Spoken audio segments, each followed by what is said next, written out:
Most important topics. ಅದರಿಂದ ನಾನು ನಿಮ್ಗೆ ಹೇಳ್ತೀನಿ ಅಂದ್ರೆ ಯಾವ್ದಾದ್ರು ಕ್ವಶನ್ ಬರುತ್ತೆ ಅಂತ ನಾನು ಹೇಳ್ತೀನಿ. ಸೊ ಮೊದಲನೇ ಚಾಪ್ಟರ್ ನೋಡೋಣ, chemistry, chemical reactions and equations. So ಈ ಚಾಪ್ಟರ್ ಕಂಡ್ರೆ ನಿಮ್ಗೆಲ್ಲ ಭಯ ಆಗ್ತಿರುತ್ತಲ್ವಾ. ಸೊ ಈ ವಿಡಿಯೋ ಆದ್ಮೇಲೆ ನಿಮ್ಗೇನು ಭಯಗಳನ್ನ ಹೇಳ್ತೀನಿ. ಸೊ ನೋಡೋಣ, ಈ ಫಸ್ಟ್ ಪೇಜ್ ಇದೆಯಲ್ಲ, ಇದೇನು ಬೇಕಾಗಿಲ್ಲ. ನೆಕ್ಸ್ಟ್ ಪೇಜ್ ಹೋಗೋಣ ಬನ್ನಿ. ಇಲ್ಲಿ ಕಾಣಿಸ್ತಿಲ್ಲ ಮೆಗ್ನೀಷಿಯಂ ರಿಬನ್ ಅಂತ ಫಸ್ಟ್ ಟೈಮ್ ಕಾಣಿಸ್ತಿದೆಯಲ್ಲ, ಇದು ಇಂಪಾರ್ಟೆಂಟ್. ಮೆಗ್ನೀಷಿಯಂ ರಿಬನ್ ಏನ್ ಮಾಡ್ತೀನಿ, ಡಸ್ ದಿ ವೈಟ್ ಟೈಮರ್ ಬರ್ನ್ ಮಾಡ್ತೀನಿ. ಬರ್ನ್ ಆದಾಗ ಏನಾಗುತ್ತೆ, ಆಕ್ಸಿಜನ್ ಜೊತೆ ರಿಯಾಕ್ಷನ್ ಆಗಿ ಮೆಗ್ನೀಷಿಯಂ ಆಕ್ಸೈಡ್ ಆಗಿ ಕನ್ವರ್ಟ್ ಮಾಡುತ್ತೆ. ಸೊ ನೆಕ್ಸ್ಟ್ ನೋಡೋಣ. ಸೊ ಅದಕ್ಕಿಂತ ಮುಂಚೆ ಇನ್ನೊಂದು ಹೇಳಬೇಕು, ನಿಮ್ಮ ಓನ್ ಎಕ್ಸ್ಪೀರಿಯನ್ಸ್ ಇದು. ಈಗ ಗಣೇಶನ್ ಟೈಮು, ಗಣೇಶ ಹಬ್ಬದ ಟೈಮು. ಸೊ ಇವಾಗೆಲ್ಲ ನಿಮ್ಗೆ ಡ್ಯಾನ್ಸ್ ಆಡಬೇಕು ಹಂಗಿಂತ ಆಸೆ ಇರುತ್ತೆ, ಆದ್ರೆ ಏನ್ ಮಾಡೋದು ವಿಧಿ. ಸೊ ಈಗ ಸಾಂಗ್ ಎಲ್ಲ ಆಗ್ತಾ ಇರ್ತಾರೆ, ನೀವು ಓದ್ಬೇಕು ಈ ಟೈಮಲ್ಲಿ. ನನಗೂ ಅರ್ಥ ಆಗುತ್ತೆ. ಸೊ ಪರವಾಗಿಲ್ಲ, ನಿಮ್ಗೆ ಯಾರ್ಯಾರು ಏನ್ ಬೈದಿರ್ತಾರೆ ಅದು ಊಟ ತೋರಿಸ್ಬೇಕು. ಅವ್ನು ಓದಲ್ಲ ಏನಿಲ್ಲ ಅಂತಿರ್ತಾರ, ಅದನ್ನ ತಪ್ಪು ಅಂತ ಸಾಬೀತು ಮಾಡಿ ತೋರಿಸ್ಬೇಕು. ಸೊ ಬನ್ನಿ. ಮತ್ತೆ ಇನ್ನೊಂದು ನೋಡೋಣ, ನಾನೀಗ ರಿಯಾಕ್ಷನ್ ಮಾಡಿದೆ. ರಿಯಾಕ್ಷನ್ ಏನಾದ್ರು ಕ್ರಿಯೇಟ್ ಮಾಡಿದಾಗ ಅದು ರಿಯಾಕ್ಷನ್ ಆಗಿದೆ ಅಂತ ಕಂಡುಹಿಡಿಬಹುದು. ಚೇಂಜ್ ಇನ್ ಸ್ಟೇಟ್ ಅಂದ್ರೆ ಅದ್ರ ಕಲರ್, ಬಣ್ಣ, ಮತ್ತೆ ಆಸಿಡ್, ನಾನು ಹೇಳ್ತೀನಿ ಕೇಳಿ. ಚೇಂಜ್ ಇನ್ ಸ್ಟೇಟ್ ಇದೆಲ್ಲಿದೆ ಅಂತ ಕೇಳಿದ್ರೆ ಇಲ್ಲಿ ನೋಡಿ ಕಾಣಿಸ್ಬೋದು ನಿಮ್ಗೆ, ಮೊದಲನೇ ಪೇಜಲ್ಲಿ ಇದೆ. ಓಕೆನಾ. ಚೇಂಜ್ ಇನ್ ಸ್ಟೇಟ್ ಅಂದ್ರೆ ಬೇರೆ ರಾಜ್ಯಕ್ಕೆ ಹೋಗೋದು ಅಲ್ಲ, ಸರಿನಾ. ಎಲ್ಲರೂ ಚೇಂಜ್ ಇನ್ ಸ್ಟೇಟ್ ಅಂದ್ರೆ ಬೇರೆ ರಾಜ್ಯಕ್ಕೆ ಹೋಗೋದು. ಇದೊಂಚೂರು ಕ್ಲೀನ್ ಆಗಿ ನಿಮ್ಮ ಬ್ರೈನ್ ಇಟ್ಕೊಂಡು ಬರೀರಿ. ಓಕೆನಾ. ಚೇಂಜ್ ಇನ್ ಸ್ಟೇಟ್ ಅಂದ್ರೆ ಗ್ಯಾಸ್ ಇಂದ ಲಿಕ್ವಿಡ್ ಹೋಗೋದು, ಲಿಕ್ವಿಡ್ ಇಂದ ಸಾಲಿಡ್ ಹೋಗೋದು, ಆತರ. ಮತ್ತೆ ಚೇಂಜಿಂಗ್ ಕಲರ್ ಅಂದ್ರೆ ಬಣ್ಣ ಚೇಂಜ್ ಆಗುತ್ತೆ. ಲೈಕ್ ಯಾವ ತರ ಅಂದ್ರೆ, ನಿಮ್ ಫ್ರೆಂಡ್ ಆಗಿರ್ತಾರಲ್ಲ, 9th ಫುಲ್ ಬೆಸ್ಟ್ ಫ್ರೆಂಡ್ ಆಗಿರ್ತಾರೆ, 10th ಅವ್ನು ಓದಲ್ಲ, ಅದಕ್ಕೆ ನಾನು ಅವ್ನ ಜೊತೆ ಸೇರಲ್ಲ ಅಂತಿರ್ತಾರೆ, ಅದಕ್ಕೆ ನೀವು ಓದ್ಬೇಕು ಅಂತ ಈ ವಿಡಿಯೋ ಹಾಕಿದ್ರ. ಸೊ ಗೊತ್ತಾಗುತ್ತೆ. ನಾನು ಎವಲ್ಯೂಷನ್ ಆಫ್ ಗ್ಯಾಸ್ ಅಂದ್ರೆ ಗ್ಯಾಸ್ ಯಾವಾಗ ಹೋಗುತ್ತೆ ಅಷ್ಟೇ. ಮತ್ತೆ ಚೇಂಜ್ ಇನ್ ಟೆಂಪರೇಚರ್ ಚೇಂಜ್ ಆಗುತ್ತೆ ಅಷ್ಟೇ. ನೆಕ್ಸ್ಟ್ ನೋಡೋಣ, ಕೆಮಿಕಲ್ ಈಕ್ವೇಷನ್. ಈಗ ನಾನು ಮೆಗ್ನೀಷಿಯಂ ಬಗ್ಗೆ ಹೇಳಿದೆ. ಸೊ ನಾನು ಮೆಗ್ನೀಷಿಯಂ ತಗೊಳ್ತೀನಿ, ಬರ್ನ್ ಮಾಡ್ತೀನಿ, ಆಗ ಅದೇನಾಗುತ್ತೆ, ಆಕ್ಸಿಜನ್ ಜೊತೆ ರಿಯಾಕ್ಟ್ ಆಗುತ್ತೆ. ಇಲ್ಲಿ ನೋಡ್ಬೋದು, magnesium plus oxygen give rise to magnesium oxide. ಓಕೆನಾ. ಇದು ಈಕ್ವೇಷನ್ ಅಲ್ಲ ಇದು. ಓಕೆನಾ. ಈಗ ಕಾಣಿಸ್ತಿದೆಯಲ್ಲ, ಇದು ರಿಯಾಕ್ಟೆಂಟ್ಸ್, ಇದು ಪ್ರಾಡಕ್ಟ್ಸ್. ನೆಕ್ಸ್ಟ್ ನೋಡೋಣ, ಇದನ್ನ ಹೇಗೆ ಬರೆಯೋದು ಅಂತ. ಕೆಮಿಕಲ್ ಈಕ್ವೇಷನ್ ಇಲ್ಲಿ ನೋಡ್ಬೋದು, ಮೆಗ್ನೀಷಿಯಂಗೆ Mg, ಆಕ್ಸಿಜನ್ಗೆ O2, ಎರಡು ಸೇರಿ ಏನಾಗುತ್ತೆ MgO ಅಂದ್ರೆ ಮೆಗ್ನೀಷಿಯಂ ಆಕ್ಸೈಡ್. ಸೊ ನೆಕ್ಸ್ಟ್ ನೋಡೋಣ, ಬ್ಯಾಲೆನ್ಸಿಂಗ್ ಆಫ್ ಕೆಮಿಕಲ್ ಈಕ್ವೇಷನ್. ಈಗಾಗಲೇ ಒಂದು ವಿಡಿಯೋ ಮಾಡಿದೀನಿ. ಸೊ ಅದನ್ನು ನನ್ನ ಚಾನಲ್ ಕಾಣಿಸ್ತಿದೆಯಲ್ಲ, ಆ ಚಾನಲ್ಗೆ ಹೋಗಿ ಅದರಲ್ಲಿದೆ ಬ್ಯಾಲೆನ್ಸ್ ಮಾಡೋದು. 5 ನಿಮಿಷ ಇದೆ ಅನ್ಸುತ್ತೆ ಆ ವಿಡಿಯೋ. ಸೊ ಇಲ್ಲೂ ಒಂಚೂರು ಹೇಳ್ಕೊಡ್ತೀನಿ. ಇಲ್ಲಿ ಕಾಣಿಸ್ತಿದೆಯಲ್ಲ, ಇದು ಸಖತ್ ಒಂಚೂರು ನಿಮ್ಗೆ ಟ್ರಿಕ್ಕಿ ಆಗಿ ಕೊಡ್ತಾರೆ. Zn plus H2SO4 give rise to ZnSO4 plus H2. ಓಕೆನಾ. ಇದ್ರಲ್ಲಿ ಏನಾಗಿದೆ ಅಂದ್ರೆ ನೋಡೋಣ, Zn ಏನಾಗಿದೆ, Zn 1 ಇದೆ, ಇಲ್ಲಿ Zn 1 ಇದೆ, ಅಂದ್ರೆ ರಿಯಾಕ್ಟೆಂಟ್ಸ್ ಅಲ್ಲಿ 1 ಇದೆ, ಪ್ರಾಡಕ್ಟ್ಸ್ ಅಲ್ಲಿ 1 ಇದೆ. H ಅಂದ್ರೆ ಹೈಡ್ರೋಜನ್, ಇಲ್ಲೂ 2 ಇದೆ, ಇಲ್ಲೂ 2 ಇದೆ. ಸೊ ಬ್ಯಾಲೆನ್ಸ್ ಆಗಿದೆ. ಮತ್ತೆ SO4 ಎಲ್ಲರೂ ಓಕೆ, ಇದು ಬ್ಯಾಲೆನ್ಸ್ ಆಗಿದೆ. ಸೊ ನಾನು ನೆಕ್ಸ್ಟ್ ನೋಡೋಣ, Fe plus H2O give rise to Fe3O4 plus H2. ಓಕೆನಾ. ಈಗ Fe ನೋಡೋಣ, ರಿಯಾಕ್ಟೆಂಟ್ಸ್ ಅಲ್ಲಿ Fe 1 ಇದೆ, ಪ್ರಾಡಕ್ಟ್ ಅಲ್ಲಿ Fe3 ಇದೆ ಅಲ್ವಾ, ಅದನ್ನ ನಾನು ಏನ್ ಮಾಡ್ತೀನಿ, 3 ಹಾಕ್ತೀನಿ. ಓಕೆನಾ. Fe ಬ್ಯಾಲೆನ್ಸ್ ಆಯ್ತು. ಮತ್ತೆ H2 ಇದೆ, ಬಟ್ O4 ಇದೆ ಅಲ್ವಾ, ಆಗ ಏನ್ ಮಾಡ್ತೀನಿ, 4 ಹಾಕ್ತೀನಿ, ಆಗ ಬ್ಯಾಲೆನ್ಸ್ ಆಗುತ್ತೆ. ಇಲ್ಲಿ ನೋಡ್ಬೋದು ನೀವು. ಮತ್ತೆ ಇನ್ನೊಂದು, ಇಲ್ಲಿ 4 ಹಾಕ್ತೀನಿ ಅಲ್ವಾ, 4 ಹಾಕ್ದಾಗ ಇದು ಹೈಡ್ರೋಜನ್ ಇದೆ, ಅನ್ಬ್ಯಾಲೆನ್ಸ್ ಆಗುತ್ತೆ, ಅವಾಗ ಇಲ್ಲೊಂದು 4 ಹಾಕ್ತೀನಿ, ಆಗ ಬ್ಯಾಲೆನ್ಸ್ ಆಗುತ್ತೆ. ಸೊ ನೆಕ್ಸ್ಟ್ ನೋಡೋಣ, ನೆಕ್ಸ್ಟ್ ರಿಯಾಕ್ಷನ್ ಬಗ್ಗೆ ನೋಡೋಣ. Types of reaction: combination reaction, displacement reaction, double displacement, ಮತ್ತೆ ಡಿಕಂಪೋಸಿಷನ್. ಕಾಂಬಿನೇಷನ್ ರಿಯಾಕ್ಷನ್ ಅಂದ್ರೆ ಏನು, ಎರಡು ರಿಯಾಕ್ಟೆಂಟ್ ಸೇರಿ ಒಂದು ಪ್ರಾಡಕ್ಟ್ ಮಾಡಬಹುದು. ಇಲ್ಲಿ ನೋಡಬಹುದು, C+O2 give rise to CO2, ಆತರ. ಅಂದ್ರೆ ಎರಡು ರಿಯಾಕ್ಟೆಂಟ್ ಸೇರಿ ಒಂದು ಪ್ರಾಡಕ್ಟ್ ಮಾಡೋದನ್ನ ನಾವು ಕಾಂಬಿನೇಷನ್ ರಿಯಾಕ್ಷನ್ ಅಂತ ಹೇಳ್ತೀವಿ. ಸೊ ನೆಕ್ಸ್ಟ್ ನೋಡೋಣ, ಡಿಕಂಪೋಸಿಷನ್ ರಿಯಾಕ್ಷನ್ ಅಂದ್ರೆ ಉಲ್ಟಾ, ಕಾಂಬಿನೇಷನ್ ರಿಯಾಕ್ಷನ್ ಉಲ್ಟಾ. ಕಾಂಬಿನೇಷನ್ ಅಂದ್ರೆ ನಿಮಗೆ ಕಂಬೈನ್ ಅಂತ ಬರುತ್ತಲ್ವಾ ವರ್ಡ್, ಅಷ್ಟೇ ಸಾಕು. ಸೊ ಡಿಕಂಪೋಸಿಷನ್ ರಿಯಾಕ್ಷನ್ ಏನಂದ್ರೆ ಉಲ್ಟಾ, ಒಂದು ರಿಯಾಕ್ಟೆಂಟ್ ಇರುತ್ತೆ, ಅದು ಎರಡಕ್ಕೆ ಕನ್ವರ್ಟ್ ಅಂದ್ರೆ H2O ಅಂದ್ರೆ H2 plus O ಅದರ. ಸೊ ಇಲ್ಲಿ ನೋಡಬಹುದು, CaCO3 ಕಾಕೋ3 ಅಲ್ಲ, CaCO3. ಇದು ಇನ್ಸ್ಟಾಗ್ರಾಮ್ ಫುಲ್ ವೈರಲ್ ಆಗಿದೆ. ಇದನ್ನ ನಾನು ಏನ್ ಮಾಡ್ತೀನಿ, ಹೀಟ್ ಮಾಡಿದಾಗ ಏನಾಗುತ್ತೆ, CaO ಕ್ವಿಕ್ಲೈಮ್ ಆಗುತ್ತೆ, CO2. ಮತ್ತೆ ಇನ್ನೊಂದು ಕ್ಯಾಲ್ಸಿಯಂ ಆಕ್ಸೈಡ್ ನ ಮೇಲೆ ಹೋಗ್ತಿದೆ, ಕ್ವಿಕ್ಲೈಮ್ ಅಂತ ಹೋಗ್ತೀವಿ. ಇದೆಲ್ಲ ಸಿಂಪಲ್ ಟೆಕ್ಸ್ಟ್ ಬುಕ್ ಅಲ್ಲಿ ಇರೋದನ್ನ ನೋಡ್ಕೊಳ್ಳಿ. ಮತ್ತೆ ನೆಕ್ಸ್ಟ್ ನೋಡೋಣ, ಕಾಣಿಸ್ತಿಲ್ಲ PbNO3 ಲೆಡ್ ನೈಟ್ರೇಟ್, ಇದು ಸಖತ್ ಇಂಪಾರ್ಟೆಂಟ್. ಮತ್ತೆ ಈ ಫಿಗರ್ ಇದೆಯಲ್ಲ ಇದು ಸಕ್ಕತ್ ಇಂಪಾರ್ಟೆಂಟ್. ಇದನ್ನ ಕೇಳಿದ್ರು ಕೇಳ್ತಾರೆ, ಸಕ್ಕತ್ 100% ಅಂತ ಹೇಳಕ 95% 99% ಹೇಳ್ತೀನಿ ಇದು ಬಂದೇ ಬರುತ್ತೆ ಅಂತ. ಸೊ ಇನ್ನೊಂದೇನಂದ್ರೆ AgCl, ಇದು ವೈಟ್ ಕಲರ್ ಇರುತ್ತೆ, ಸನ್ಲೈಟ್ ಇಡ್ತೀನಿ ಆಗೇನಾಗುತ್ತೆ, ಈಗ ಇಟ್ಟಿದಷ್ಟು ಸಾಕು ಸನ್ಲೈಟ್ ಅಲ್ಲಿ ಕಲರ್ ಚೇಂಜ್ ಆಗೋಗುತ್ತೆ, ಆಗೇನಾಗುತ್ತೆ ವಾವ್ ಸೂಪರ್ ಸೂಪರ್ ಅಂತ ಸೂಪರ್, ಅದು ಜಾದು ಅಲ್ಲ, ಅದು ಕೆಮಿಸ್ಟ್ರಿ ಸರಿನಾ, ಅದು ಗ್ರೇ ಕಲರ್ ಆಗೋಗುತ್ತೆ. ಇದು ಅಷ್ಟೇ ಸೇಮ್ ಆ ತರನೇ. ಡಿಸ್ಪ್ಲೇಸ್ಮೆಂಟ್ ರಿಯಾಕ್ಷನ್ ಅಂದ್ರೆ ಏನಿಲ್ಲ, ಈಗ ನೋಡ್ಬೋದು ಒಂದು ಸ್ಟ್ರಾಂಗ್ ಪ್ರಾಡಕ್ಟ್ ಸ್ಟ್ರಾಂಗ್ ರಿಯಾಕ್ಟೆಂಟ್ಸ್ ಇರುತ್ತೆ ಸರಿನಾ, 2 ಜೋಡಿ ಇರುತ್ತೆ. ಇಲ್ಲಿ ನೋಡ್ಬೋದು CuSO4 ತರ. Cu ಏನಂದ್ರೆ ವೀಕ್ ಸರಿನಾ, ಯಾವ ತರ ಅಂದ್ರೆ ಈಗ ಒಂದು WWF ಅಲ್ಲಿ ನೋಡಿರ್ಬೋದು, ಅಲ್ಲ ಬ್ಯಾಂಕ್ ಏನೋ ನಿಂತಿರ್ತಾನೆ ರೆಫ್ರಿ ತರ, ಓಕೆನಾ, ಅವನು ಸಾಕಷ್ಟು ಸ್ಟ್ರಾಂಗ್ ಇರ್ತಾನೆ, ಮತ್ತೆ ಅವನೇನು WWF ಆಡಕ್ ಹೋಗಲ್ಲ. ಸೊ ಇಬ್ರು ಇರ್ತಾರೆ, ಒಬ್ಬ ವೀಕ್ ಇರ್ತಾನೆ, ಒಬ್ಬ ಸ್ಟ್ರಾಂಗ್ ಇರ್ತಾನೆ, ಸ್ಟ್ರಾಂಗ್ ಇರೋರ್ಗೆ ಇರ್ತಾನಲ್ವಾ. ಸೊ ಅಷ್ಟೇ ವೀಕ್ ಇರೋ ನೋಡಿಸ್ತಾರೆ, ಇದು ಸೇಮ್ ಅಷ್ಟೇನೆ. ಎಫ್ ಏನ್ ಮಾಡುತ್ತೆ, CO ನ ಹೊಡೆದೋಡಿಸುತ್ತೆ ಅಷ್ಟೇ.